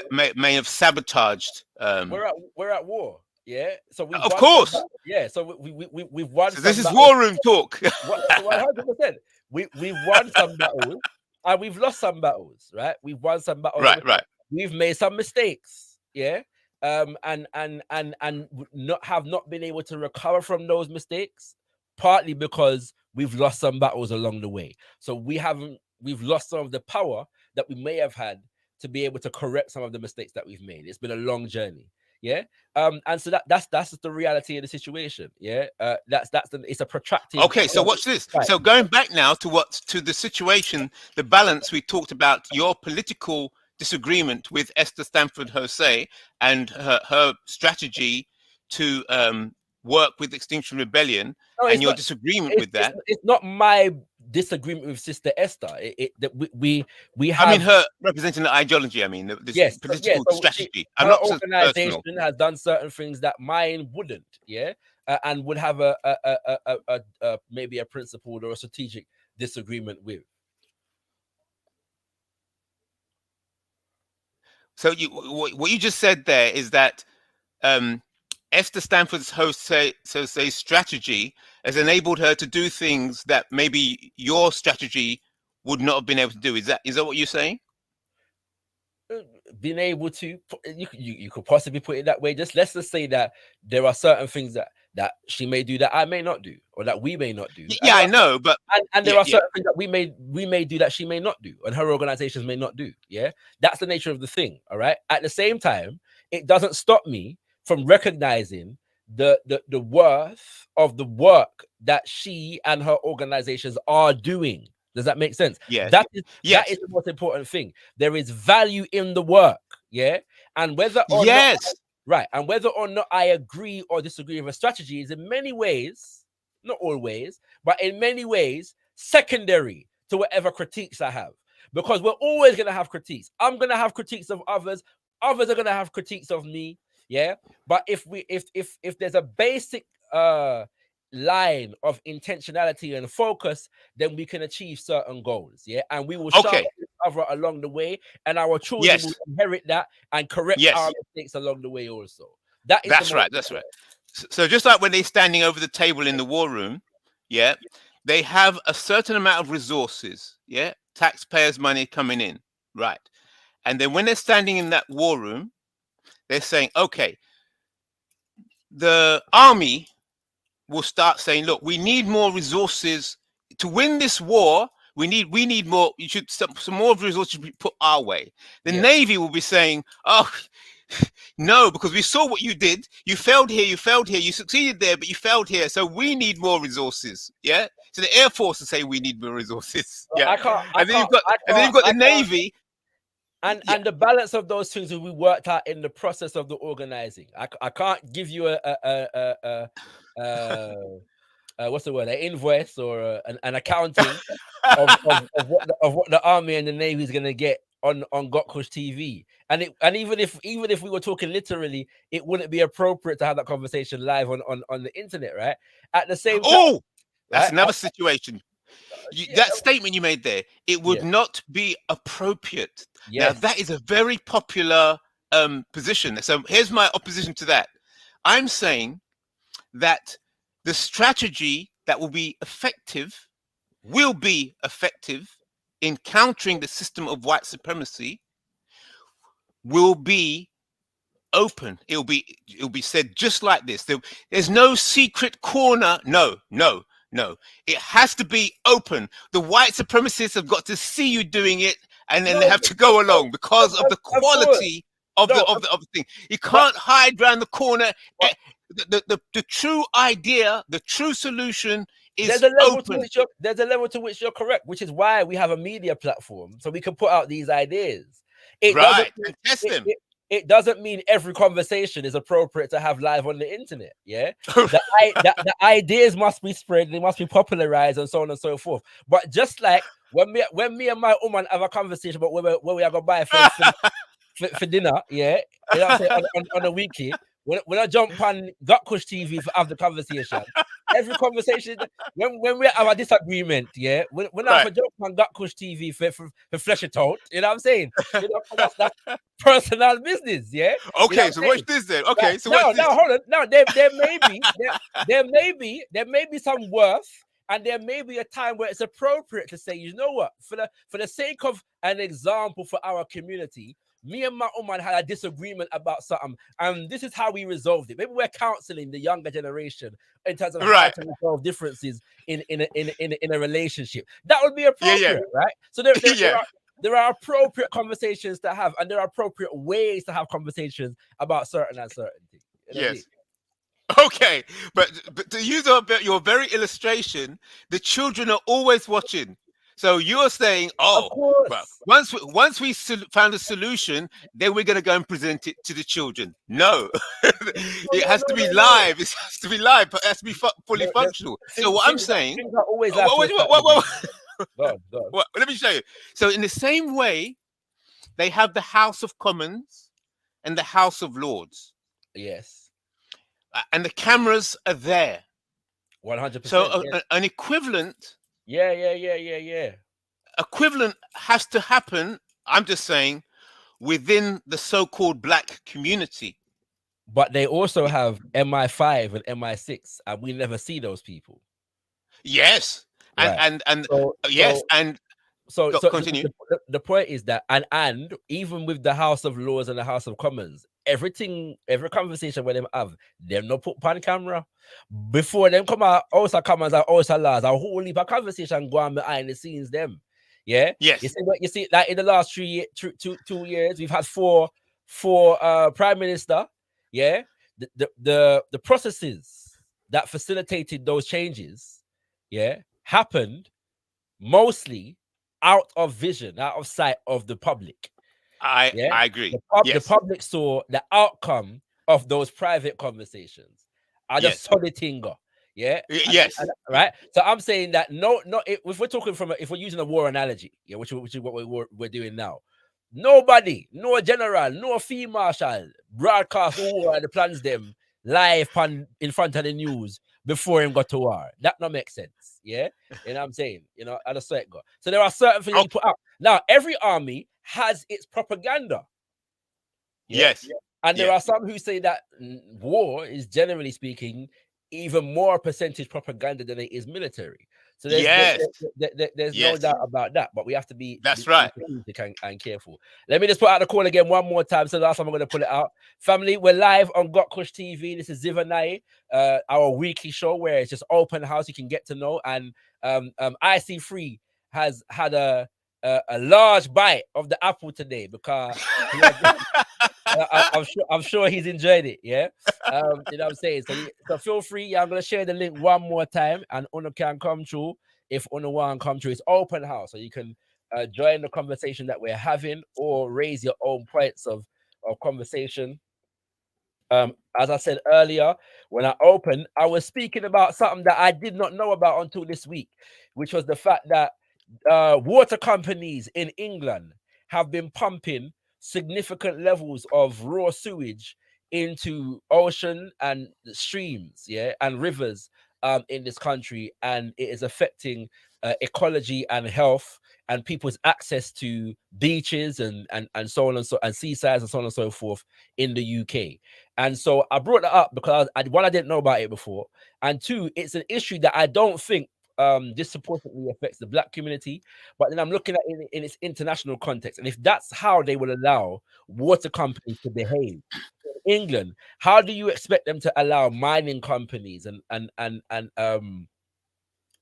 oil companies and other corporations to behave when them go where we live, where we come from? Yeah, that was the first issue that I raised. The second issue that I spoke about was the clampdown on protests in this country in light of the Public Order Act and another act which I'm forgetting, that was passed last year. Yeah, but they tried to pass a bill last year, and the House of Lords took out the more hardline aspects of it. So they put all the hardline aspects of it together in the Public Order Act, which was passed in May of this year, just before the coronation of Charles, and that act was put to effect in terms of arresting members of Republic, a group that is against the monarchy and the existence of the monarchy. And it's very interesting to me because Republic is not no anti-British establishment group. All they want is for Britain to, they're patriots, mate. Patriots. Baggers and mash, British folk, yeah, who just want us to get rid of the monarchy. That's all they want. They're not asking for a revolution, yeah. They're not asking for socialism and communism, yeah. All they want is to get rid of the institution of the monarchy, mate. That's all they want as British patriots, yeah. And the long arm of the law come down upon them, take with them luggage strap. And me, so them take with them they had rape alarms, yeah, and them take with the rape alarm them, yeah, and confiscate them and lock up the man them for 16 hours, yeah. So if that's how they're gonna behave in an era in which we are seeing increased discontent with the machineries of the state, in particular the government, what does that say, yeah, in terms of us as African people and our right to mobilize and protest and demonstrate in relation to issues that affect us? Those are the issues that I introduced earlier. I also played a video from MP Ribeiro Adi, yeah, who asked Richie Sunak, yeah, to, you know, apologize for the enslavement of African people and take seriously the issue of reparations. And him say him nah did, yeah, him say him nah did. So yeah, I played that at the beginning, and IC3 wanted to come and engage me on the issue of reparations, and so that has been the conversation that we've had since I've let people on the panel. So this is your last opportunity. We will be ending in about 15 minutes to come through and discuss. And I also want to say, if you want to support gotkushTV, look us up on the Patreon, because we want to buy some new equipment and facilitate the production of some shows, yeah, like we've been doing before. So feel free to hit up our Patreon. All contributions, one-off or monthly, are gratefully received. We appreciate you all. And yeah, so if you want to hit up the link in the chat, feel free to do so. And should you not, I'm just going to interact with Brother IC3 until we close up the show. Go ahead, Brother IC3. Okay, so the Pan-African war rooms. Okay. So yes, sir. It is true. Yes, sir. The model we see in the House of Commons, the House of Lords, there are many issues and discussions taking place in the side rooms, and then they just they reach their crescendo in the middle of in the debates that are on camera. Okay. Mm-hmm. But can I say that would you agree that and then you mentioned organizations like MI5, MI6, and so on, all these secret organizations that are working behind the scenes that are not on camera. Yes. So it's good that you mentioned that. So that made me think of this, that if you have a sufficient version of House of Commons, House of Lords for the Black community, where they're not, where those who attend that meeting place and sit in front of the cameras and have their discussions and just like the House of Lords, those discussions, because they're on camera and because they're broadcast to the community, right? What that causes, or what that forms, or what that constructs the Black African MI5, MI6. No, I wouldn't Just disagree with just by the listening, it's when they listen to the debates and discussions and so on, and the opening, it's what goes on in secret. Yeah, and then that. that never actually comes. Let me tell you something. There was some I was a child, I remember, and we go out one meeting and man I talk about we need underground movement and rare, and I discussed this with my second mother, my dad's wife, after the event, and she said something to me that I've always remembered. She said, "There's no underground movement that works effectively without an overground movement." Yeah, so That's right. I have I have no disagreement with that. You know what I'm saying? So Yes. that's not an issue. Yeah. Yes. All I'm simply saying is that every conversation is not for public consumption. At the same time, I'm saying that the work is not a PR exercise. Organization often, like for example, yeah, during the COVID pandemic, yeah, or pandemic as them say, yeah, there were my organization did a lot of work in terms of distributing food and medical supplies, sanitation supplies to elders, yeah, and people with disabilities in Eastern North London, yeah. That work was just going on. Now we had to promote it to let people know about it, but the point is that the organization was in the community. That's what I'm saying. When we're serving ourselves, all of it is not going to be a public media exercise. We're going to be dealing with real people on the ground, having one-to-one conversation or providing people to community services. Do you know what I'm saying? And them kind of things there. Yeah, media is one aspect of that. Yeah. And we don't want to overplay or overblow the application of media, although media is central and important. And if it wasn't, I would not be here right about now. Yeah, but we do have to, especially because in this day and age, there is a whole heap trying to distort the issue of reparations. And people's understanding of reparations. There is a need for a significant propaganda machine to clarify those issues. I'm agreeing with that. Yeah, there's no doubt I'm agreeing with that. My brother, I'm gonna bring through a man who you generally speaking don't bring through when you're trying to close off the show in 8 minutes, but him there, yeah. So big up Mr. Bunya in the building. You know what I'm saying? You with us, King? Yes, sir. Can you not see me? I'm not on the screen, you know. No. If your camera's off, we will only hear your voice. So you won't even see your avatar. But yo, you can step back from your mic, you know. I don't know where you are. It's like you try to send some vibration through the woman them body. You know Big up IC3. I hope you're well. How you doing? Uncle, yeah, man. Yeah. Just quickly, it's your queen actually reawakened me to the situation in Dakar in Senegal. Actually, I think she posted something today. Okay, yeah. Oh yeah, I should have mentioned at the beginning. Yeah, sorry. I was just to say, big protests are going on in Senegal right here now, kings and queens. Thousands of people out on the street at the moment.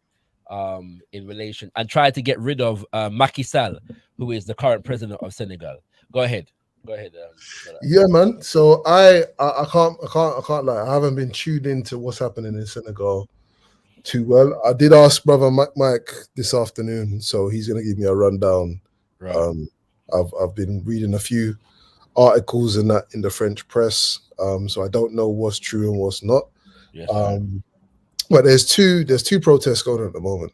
Yes, well, probably more than two still, but there's the opposition protests in defense of Sonko. He has his trial for a sexual assault happening now, I believe, and obviously there's a lot of talk about that being a let's say a sting operation. A manufactured sting operation against the opposition in Senegal. So manufactured by Macky Sall. Right, okay. So that's happening in Casamance, I believe. I think the trial is in Casamance as well, which is in the southern sector of Okay. Senegal. Okay. Also, in an area that I stayed in called Ngor, Yeah. in Dakar itself, there's protests. It looked like quite violent protests Okay. from some of the pictures. Between the gendarmerie and which is the police, the military, paramilitary forces in the area, and you will see them scattered around, especially in Ngor. Ngor borders some presidential or administrative and NGO type properties, buildings, and areas, as well as Al Madi, which is like the posh area. On the coast there, we have all the bars and tourism, all that kind of stuff. So so Ngor is that area, and there's a dispute over some land. The locals want a school to be built on that land, and the gendarmerie are trying to build a police station, and it's turned into a actual physical battle where a 15-year-old girl, I believe, has died. Yeah. They're saying, and I know where we stayed was right by the canal. The canal was filthy, right? In fact, it's so dirty. If you lose your way, just follow the smell. Yeah, that's literally what me and my wife were doing. I don't know if you heard the beginning, but I was talking about how the man put sewage waste in the water in England, and I was saying at the beginning of the show that these are things that we hear about happening in places in Africa and the Caribbean where there is not a national sewage system them way there that covers the whole of the country. You know, so yeah, it's a serious. Anyway, go ahead. Not to cut. No, it's very serious, and it's normal for some of them people. They're normal in the sense of they have to accept it. They don't have a choice. 100%. So, but yeah, so the area. So we were in the Ngor extension, which is like I believe an area that was not previously built up, and they're now building up on the area. So that's we were staying right by the canal. So I'm visualizing this conflict now. I'm visualizing the story whereby the girl gets struck by something. I'm not sure what she gets struck by, but ends up having to be and the authorities blocked off access by the emergency services, and even I think a couple of NGOs who tried to get in there to assist. It seemed like there was a blockade, and it seemed like they had to. A lot of the people under pressure ended up jumping into the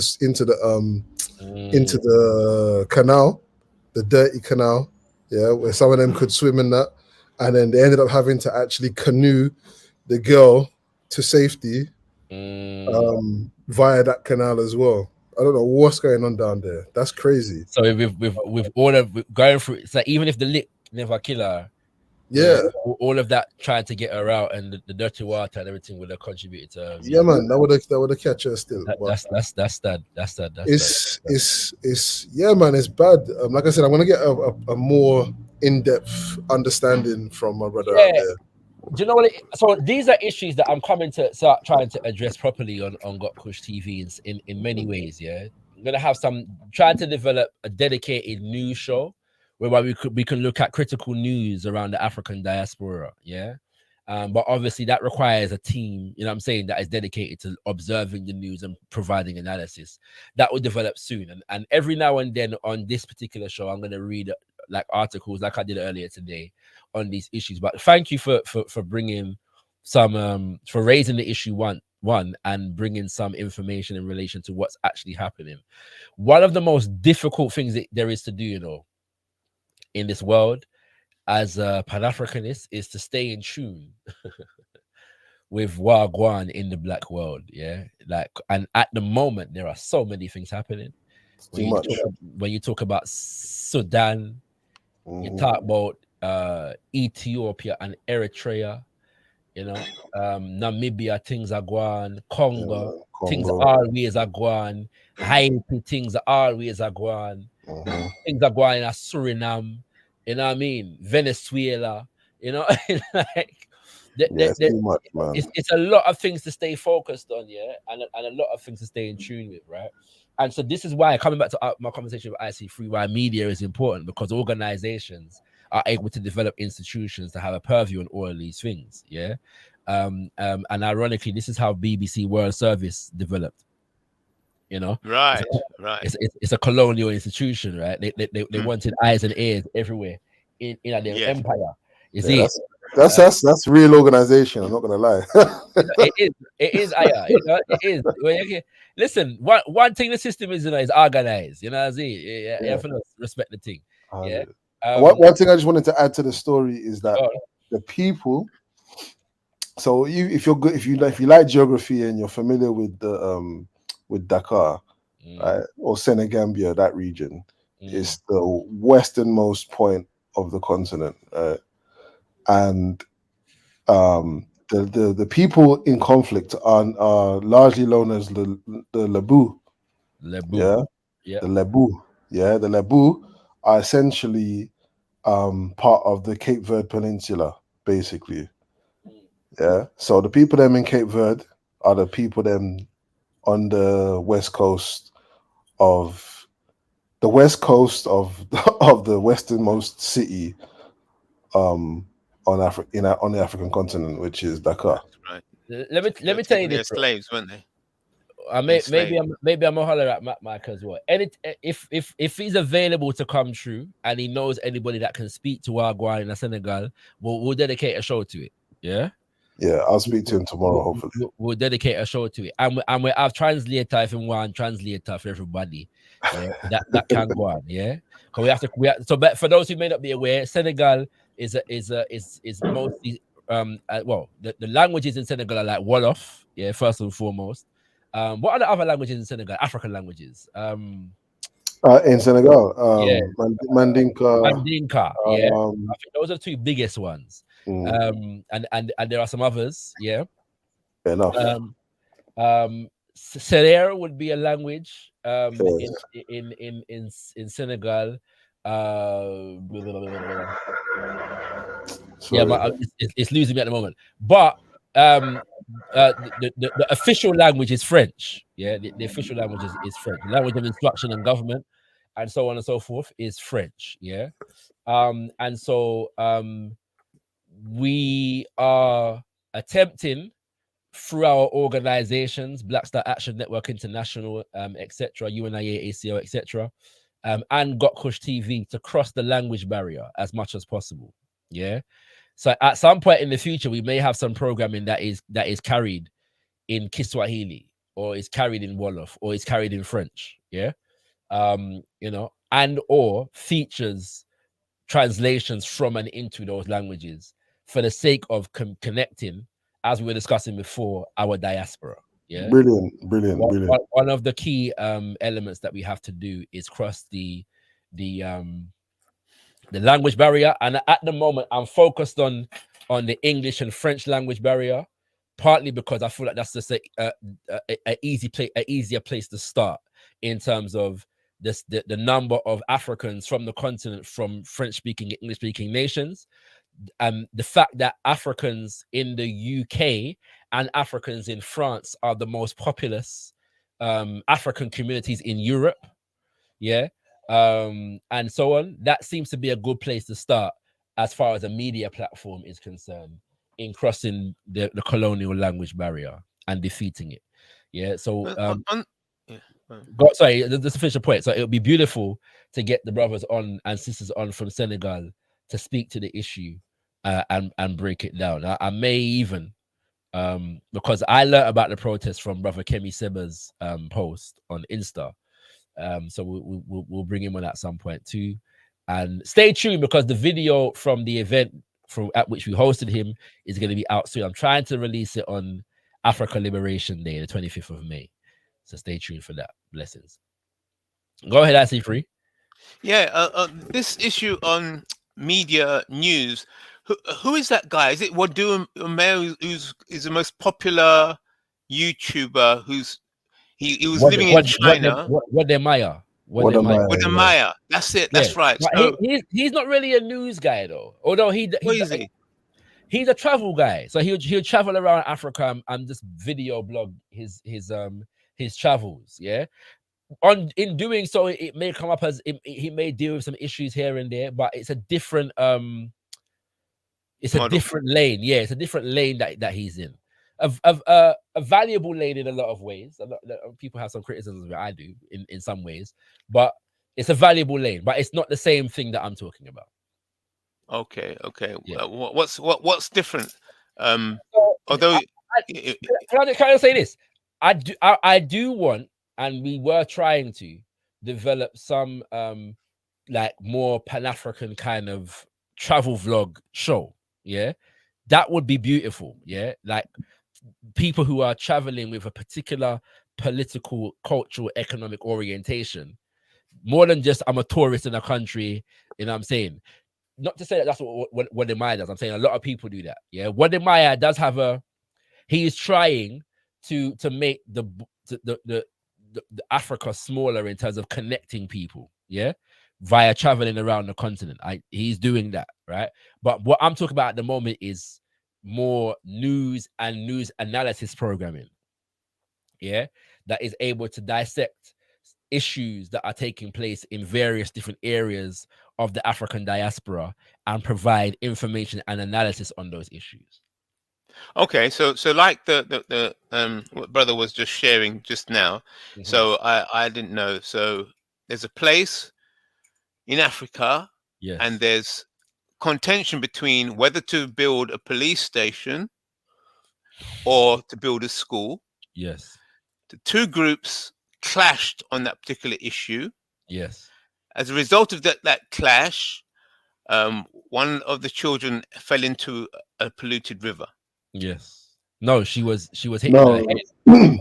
And in order to escape the situation, the people that were trying to save her life could had to jump into a polluted river to save, in an attempt to save her life, basically. Right. But she eventually passed away. Yeah, sadly. Okay. Can I say, just to Huh? say, Sorry? just let me send my condolences to the family of that princess. Yeah, and all of her loved ones. And that's just sad to hear, man. That is just sad to hear. But yeah, go ahead. Right. So that bit of news let us know about terrible conflict, internal conflict taking place in Africa that resulted in the death of a child. Yes. Okay. So why would you choose that particular bit of sad news rather than another bit of sad news? Is it just to raise awareness of the problems within Africa, or would you bring that news presenting a problem that is taking place and then with a solution or a strategy that is being applied? So I'm getting the impression, you see, that no, sorry, can I just say the news is about the uprising of the people. Yeah, that's the news. Within that news, this has happened. The princess has lost her life. You know what I'm saying? So the news is in the uprising of the people. In this particular situation, the news would be about the Lebu of right. Ngor and Yoff. Right. Another region. They're actually from Yoff. Yes. Trying and they're to uprising. trying to retain ownership and autonomy of the land that is theirs. Right.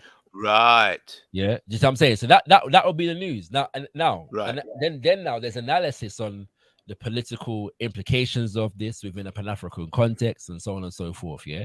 Solutions are always, when you're dealing with media such as that, the solutions are always implicit in the ideology that underpins the platform. Yeah. Yes. For example, just to give a blatant example, we know that the British media right now we know what the British media's position is on the Russia-Ukraine war. Yeah. Yeah. Then they're not always promoting solutions for it, but their reportage gives us an idea of what of where their inclinations lie. Yeah, I'm saying that as a Pan-African news source, that it would be similar. And sometimes informing our people, because one of the problems that we have is that our people are not as informed as we can be and should be and need to be about what is going on in the various places that we live. Yeah. and it's impossible to cover everything at all times, but some development needs to take place in that sphere, yeah, in that direction. There are some people that are already doing that work. News Africa is a YouTube channel that I'm aware of.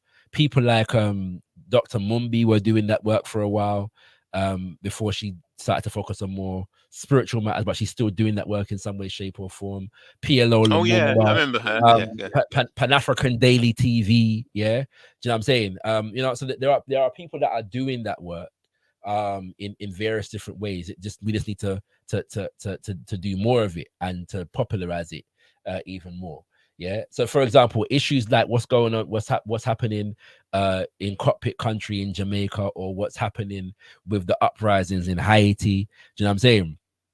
The African community in Brazil, you know, United States of America, Canada.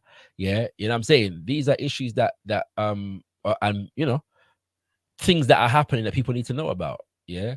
Then there's also good news. I know of situations right now whereby grassroots organizations have constructed deals with ministries of education to be able to build schools in a country. Yeah. You know, and that kind of thing. So that there are people, we just need an information outlet to inform our people about ideas, strategies, information from a specific perspective. Okay. How about the centralizing model? Is it possible? Does that work where you could have, say, gotkushTV would be doing deals with all these other news agencies, and then you just select, you know, rather than you have to go doing the whole thing all over again, you just quickly select, and then on a particular topic, news from all different views. That's possible. No, yeah, right. It's possible. It just takes a certain level of organization, and so sometimes, it always boils down to organization. Right. Yeah, you're right. You have to build to a certain point before you're even able to facilitate that. Yeah. So initially, I'm just talking about having a few brothers and sisters who are dedicated to media, news watch, and news analysis. Yeah, that's the basic place to start, right? And once we get more resources, we can do more, you know. And once we can start sending correspondence to here, there, and everywhere, we're upon some serious things. Yeah, right. You know what I'm saying, right? So that's the way we have to get to. Do you know what I'm saying? We have to master the media of our time. This is the Garveyite model. Yeah, Marcus Garvey and the United ACL 100 years ago mastered the media of its time. Yeah. And so there are things that we can do, especially, you know, using these platforms to be able to accomplish a lot of things. And just like we're doing now, you know, we was having a conversation, brother MA come through and let us know Wagwan in Senegal. Yeah. You know, and that's important. I'm sure most of us never knew that. Yeah. I'm sure even most people in West Africa who in English speaking West Africa are not particularly familiar with that. So that Senegal situation, to match up what brother was saying with what you're saying, the people were uprising against the building government of the police. The police station, because the police station represented the entities that were trying to steal the land. Is that right? Those that are trying to take the land from the people are trying to increase policing in that area. Yeah, and the clearly. people are uprising against that. Clearly, because so I mean, we need more detail to be certain of from why it is the gendarmerie. Yeah, do you know? Yeah, go ahead. No. A broader point. Gendarmerie and those institutions, from my understanding, are French militarily trained individuals. Yeah. And I think the French military in that is now being replaced in places like Senegal and Mali with AFRICOM, the American military. So when we see that kind of relationship, it generally speaks to the political intentions and inclinations and interests that are being served by the institutions. Yeah, and I'm not even, if I'm not mistaken, Gendarmerie. And they're paying the police. No. The state is paying the police, but I'm saying they're being trained by foreign military. Yeah, right. What's it called? And I'm not even certain that even the term gendarmerie is unique to Senegal. No, it's not. Yeah, I believe I've heard of it in Burkina Faso as well. I feel like when brother Kemi Seba was arrested in 2019 in Burkina Faso, gendarmerie forces were involved there as well. And I could be wrong on that, but that's something that I seem to be remembering. Forgive me if I'm misremembering. So we've got but are you confirming that it's not unique to Senegal? No, it's not. It's it's a French term anyway. So yeah, of course, it would be the institutionalization of policing in transnational police force. Yeah. Francophone Africa are being policed. Have been policed colonially by the gendarmerie. From time. Right. So, Okay. You know. So yeah, some serious thing that, you know what I mean? So it's these kinds of nuances, that we need to, and I'm just saying in terms of starting to break down this colonial barrier, I believe that the French speaking, English speaking colonial barrier is a good place to start based upon our positioning right here, right now. All right, Kushti's gonna be the last person that we bring through, because we have to wrap up the show soon, you know what I mean? Okay. Come to Empress Kush, what I say? Best up, fam. Sorry I'm a bit late. I just want to come and support the team. Everything blesses. You know what I'm saying? Everything bless. How are you? I'm great, thank you. Good. Me and mine are good. How are you and yours? Greetings, Brother Isaac. Good. greetings, Kush. Greetings, and Brother MA. How are you and yours? Yeah, we're good, thank you. We're good. Good. Pass on my love. I can't see the cat in the background, but I'm sure the cat's good, bro. Yeah, man. The push there. If I go out with things, you know. If I go out with things, you know what I'm saying. You know? I like the new black background's good. I was gonna say that I kind of do like that as well. Yeah, you know what? I haven't changed anything. It's just a different camera. I thought I'd test it out today. So if the people ever like it, then I might go forward with it. You know what I'm saying? We'll see. Yeah, it gives me that old school, that old school Malcolm all in the background, just the same kind of vibe. But I just want to say the points that you bring on were really good. I just managed to skim through and see some of them. Did you do a breakdown in regards to because I know that the right to protest has been stripped or altered, like you said. 100. Do we know what that means for people who want to go out? Do we know? Because you said that the two men or the couple of men, I only know of two that got arrested. They blatantly got arrested before they could even wake up and do the thing, right? And that was bad. Yeah. That was before they could even do the thing. So, and that was directly as a result of what's been changed. So So what does that say for us, basically? Should we be worried about that? Because 100%. Yeah, because clearly their own people don't seem to be caring right now because they've just let it happen. So what should we as a people be thinking about this? Because we use protest, whether people like it or not. I think that it has strong presence, at least to get a message out there and to galvanize people. But it's a form of something that we've historically used anyway. And we have the thing, what we have annually coming up in August. So are we worried about that as a people, or? We should be concerned about it. I've been breezing through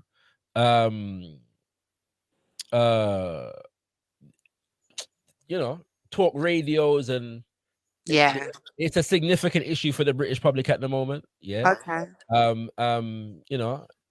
Like if you listen to LBC and them place, then you'll hear them kind of conversations that go on. Let me just give you a snippet of the thing, because I've got the bill up. That they're actually talking about it. 100%, especially because they're trying to clamp down as well, on even, but they haven't passed no bills to this degree.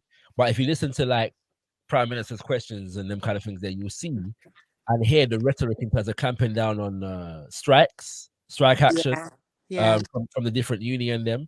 And these kinds of things, So anything that challenges the authority of the government at the moment, it seems it is being attacked, right? But this is the bill, the Public Order Act of 2023, and so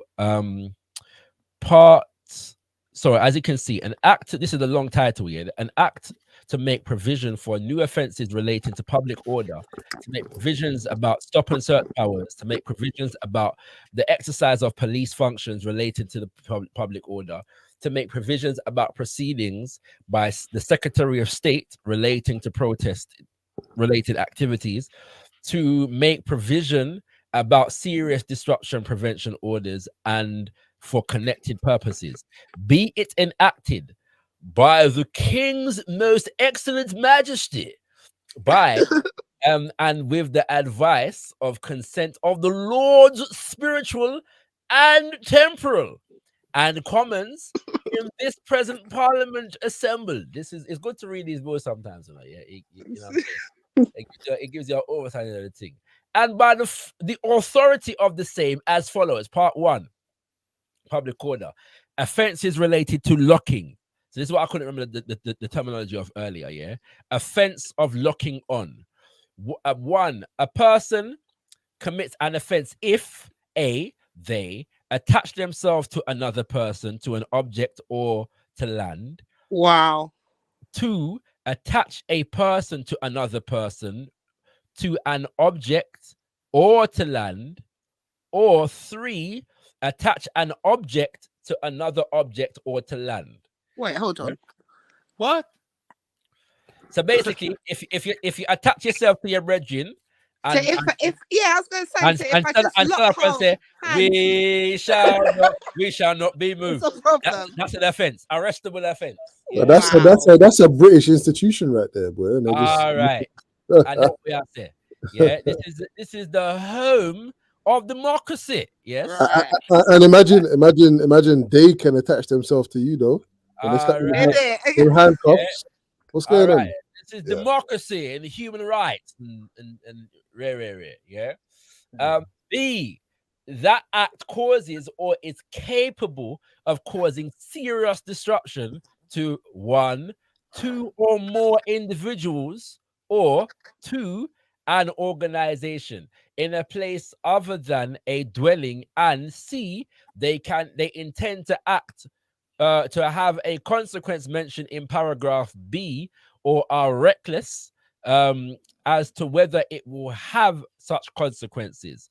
2, it is a defense for a person charged with an offense under section 1 to prove that they had reasonable excuses for the act mentioned in paragraph A, right, and so on and so forth. Yeah. 4, let me just yeah. You got to better make sure you have a reasonable excuse to why you're linking arms with your good sister. So now this part of the act is the reason why Graham Smith, yeah, and his brethren them were arrested, because they were found with luggage straps in their bags. Yes. Yeah. And so they said that they could. Now, this is despite the fact that the people them planned the whole of the protest with Babylon, yeah, before the day. Yeah, them got through extensive planning and procedural, arrangement, yeah, with the Dr. Babylon long before the thing go. Yeah, this is all 6 months in advance, They apparently they had everything sorted out, and then still get arrested, yeah. So this is the part now. Offense of being equipped for locking on. That's why they were arrested, because they were found with the things them. Yeah. All right. Offense of causing serious disruption by tunneling. Now, apparently, this was put in because tunneling is like when you create some kind of tunnel to prevent certain works going on. So there was some protests against the development of high-speed rail, something like that. So this was directly placed in to deal with that. I'm not gonna read all of the something them quite long. Offense of causing serious disruption by being present in a tunnel. Offense of being equipped for tunneling. Yeah. So even if you haven't tunneled yet, if you have some shovel, yeah, and some machete, yeah, you know what I'm saying, and some cardboard, problematic. You better not be going gardening, right? Yeah. So problems for you, yeah, you know what I'm saying. All right, that's cool. Obstruction, etc. of major transport work. So if you block a road, now this is important because this one might be a problem for us, right? Because you see in Jamaica, this is one of the major ways in which people protest. Yeah, you just block up the road. Yeah, just block your road. Yeah, but if you block up and I think so, they have some protests in terms of insulating Britain. Yeah, there's a group that is talking about insulating Britain, because it is known that houses in the UK don't have enough insulation in them, and therefore it creates problems of energy. people have to use more energy to heat their homes and so on and so forth. Yeah, so there's a whole campaign to get the government to put proper insulation in estates, and you know what I'm saying, and so on and so forth. So I think they block up the M25 last year or the year before that. So this is obstruction of major transport works. Yeah, if you block up the road, you get arrested. Yeah. Let me see now. Interference with use or operation of key national infrastructure.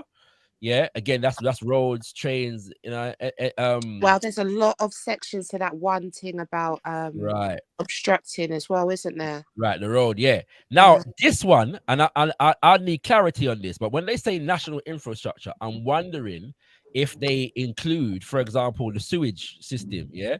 So if the people them now want to protest, in relation to the sewage and begin to interfere with it in their protest, I don't know if that applies because the water systems are privatized. So I'm not sure if that applies, but I assume it would be because they take care of the national water system. Yeah. And they took note at the beginning of what you was reading in regards to businesses. Right. Right. Yeah. True. You are correct. Yeah. Yeah. So they say they a person commits offense if they do an act which interferes in the use or operation of any key national infrastructure in England and Wales. Now, bear in mind, this is the same national infrastructure that the private companies are not investing in. Yeah, which is why them now work sufficiently. Yeah, to cater for the health and the environment of the people. Them. Yeah, key national infrastructure. Again, this section has effect for the purposes of Section 7. Road transport infrastructure means, so it goes through what the infrastructure is. Let me see if water is listed here. Carriage or road, sea, waterway, gas infrastructure. Yeah, everything. So yeah, serious business of one. Crude oil. Yeah. So yeah, some serious business of It one. seems like this just tells me that they're up to something and they're covering a war. Exactly. Well, it's this fascist march that people keep talking about, isn't it? Like this move towards totalitarianism and all this kind of stuff. What's interesting to me though, the idea, the one area where they probably couldn't they could still, but enforce these type of pressures and that on the people is with children, right? And not just with children, but with children and the facility of school. So what would happen if the youth they're mobilized and begin to look after school and do all them things there? What are they gonna do then? Are they gonna have to rewrite this bill and include children in there? It'll be very interesting. Very, very interesting. And when it comes to the environment, the youth them are very much politicized around climate change at the moment. So that will become very interesting. I'll just highlight a couple more sections and then we'll dispense with this. There is this part where it talks about offense of interference with access to or provision of abortion services. Crazy. I didn't know, but people used to protest them, innit? I didn't know that was still going on. Yeah. But what I do know is that whereas the offenses, the consequences for the rest of these relates to either up to a year in jail, or a fine, or both. The charge for this relates to like 6 months in jail. Yeah, so the consequences for this one are a bit less than the rest of them. Yeah, the rest of them is like 52 weeks in prison, and or a fine. Yeah, and then this is the interesting one now. Powers to stop and search on suspicion. Yeah, so they've increased that's laws. Yeah, that's basically. But then there's powers to stop and search without suspicion. What? Ah. Yeah. And this is all included in regards to protesting. Yep, this is the Public Order Act of 2023.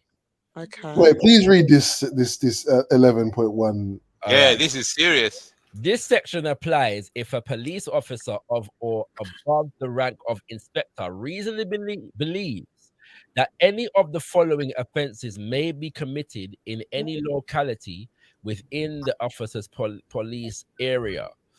1. An offence under Section 137 of the Highways Act 1980, willful obstruction, involving activity which causes or is capable of causing serious destruction to 2 or more individuals or to an organization. An offence under the Section 78 of the Police Crime Sentencing and Courts Act, intentionally or recklessly causing public nuisance.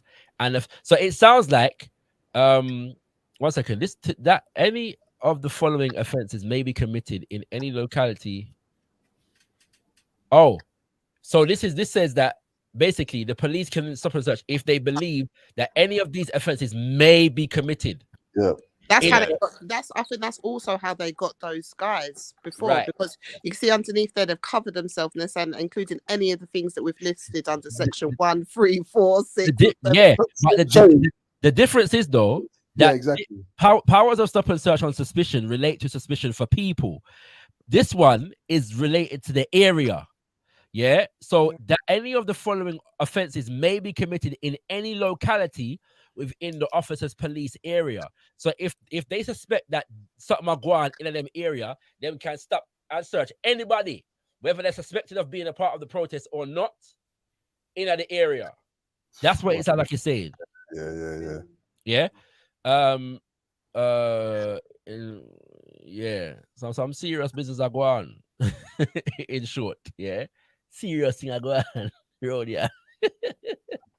Is it? If there's ever a about them protecting their finances and their own interests, this is it. Most of the stuff was about gas, the works, it's just all infrastructure and business stuff. It's just and this is the point that people are making, like in the sense of the fact that the government is preoccupied with securing the interest of corporations, and institutions like the monarchy to the disadvantage of ordinary people. Exactly. You know what I'm saying?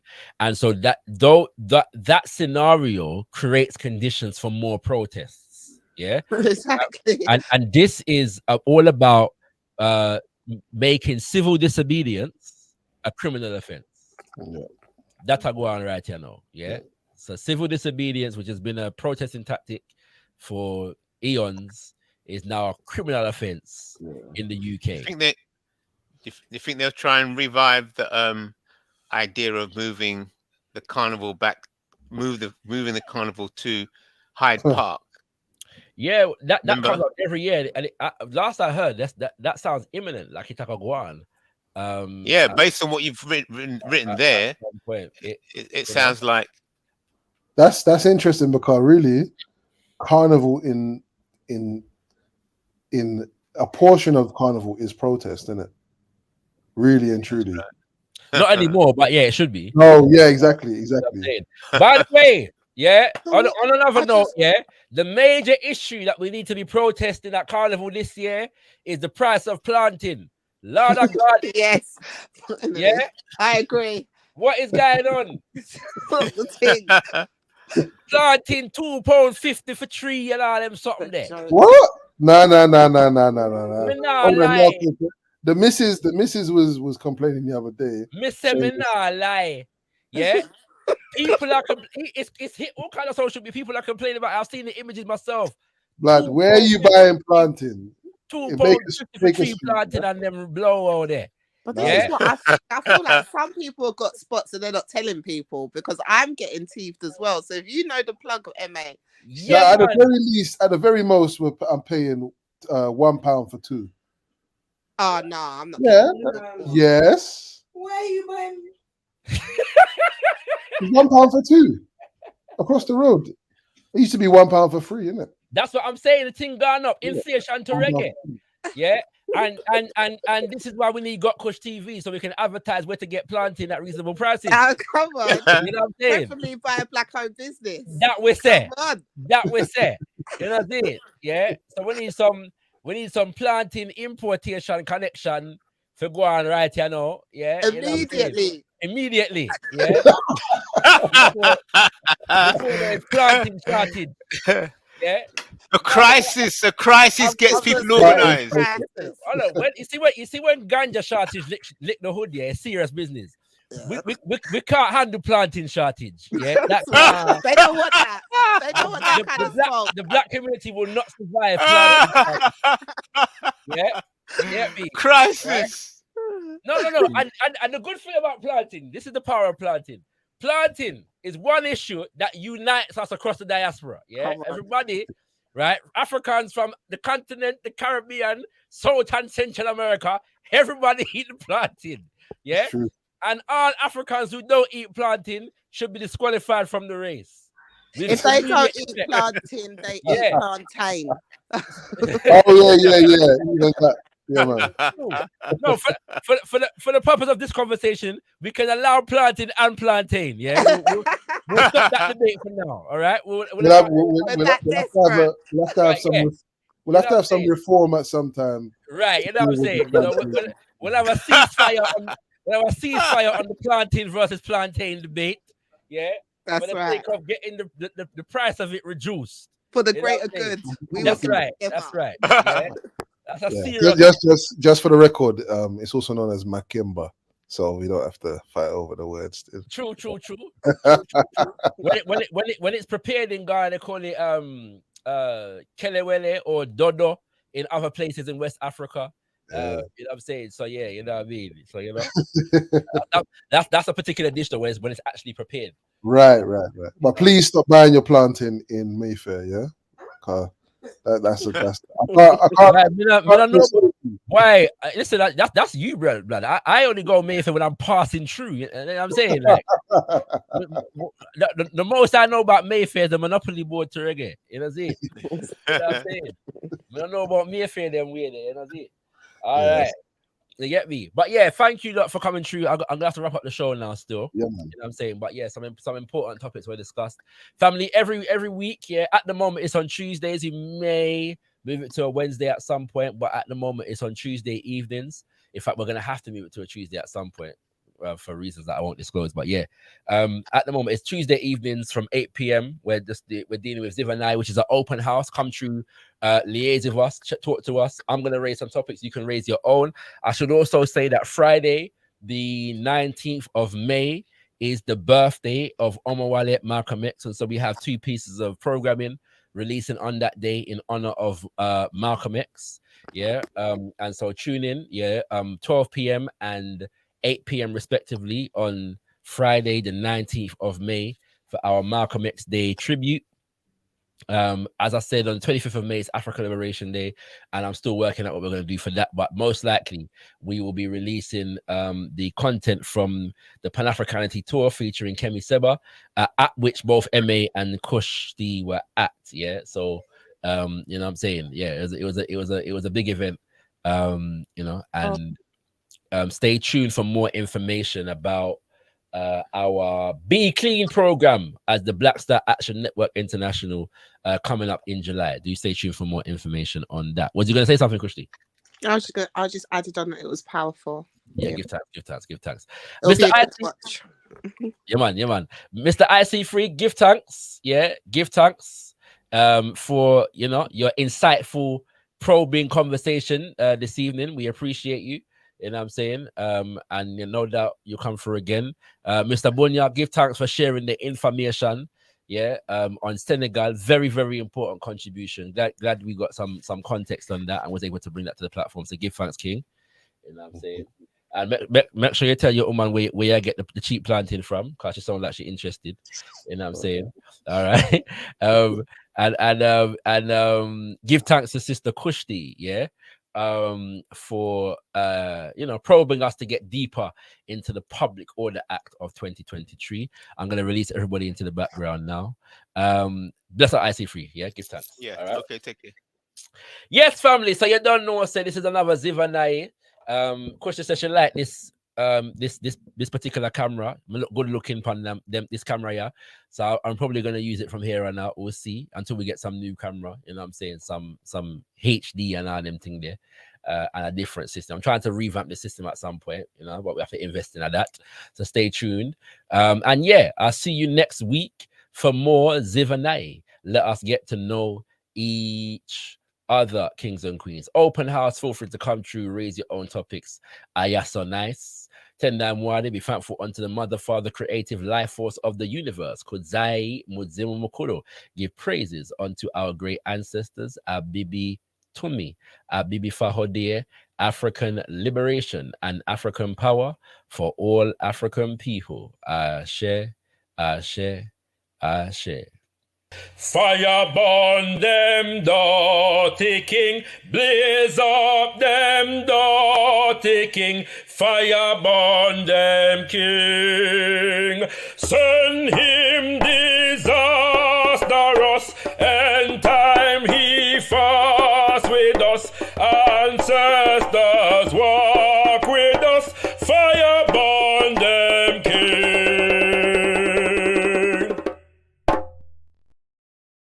Mina bakabusi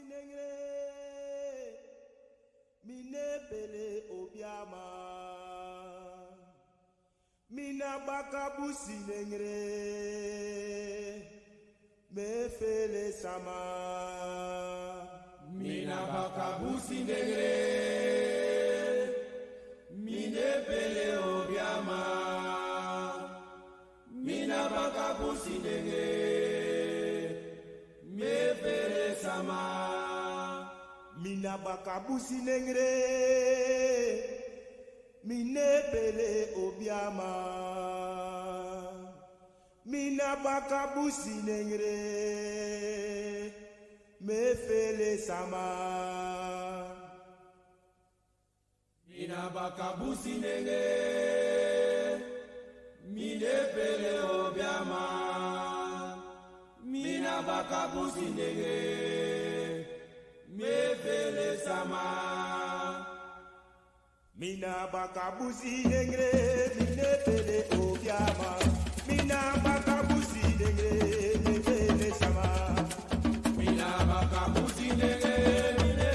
Mina bakabusi nengre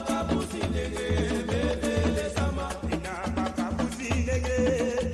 Mina bakabusi nengre mine pele obiama. Mina bakabusi nengre me fele sama. Mina bakabusi nengre mine pele obiama. Mina bakabusi nengre me fele sama. Mina bakabusi nengre mine pele obiama. Mina bakabusi nengre me fele sama. Mina bakabusi nengre mine pele obiama. Mina bakabusi nengre me fele sama. Mina bakabusi nengre mine pele obiama. Mina bakabusi nengre me fele sama. Mina bakabusi nengre mine pele obiama. Mina bakabusi nengre me fele sama. Ayo me fele sama. Me fele sama. Mama me fele sama. Me fele sama. Tisa me fele sama. Me fele sama. Ay mama me fele sama. Me fele sama. Brother me fele sama. Me fele sama. Me fele sama. Me fele sama. Me fele sama. Me fele sama. Me fele sama. Mina bakabusi nengre mine pele obiama. Mina bakabusi nengre me fele sama. Mina bakabusi nengre mine pele obiama. Mina bakabusi nengre me fele sama. Mina bakabusi nengre mine pele obiama. Mina bakabusi nengre me fele sama. Mina bakabusi nengre mine pele obiama. Mina bakabusi nengre me fele sama. Mina bakabusi nengre mine pele obiama. Mina bakabusi nengre me fele sama. Mina bakabusi nengre mine pele obiama. Mina bakabusi nengre me fele sama. Ayo me fele sama. Me fele sama. Mama me fele sama. Me fele sama. Tita me fele sama. Me fele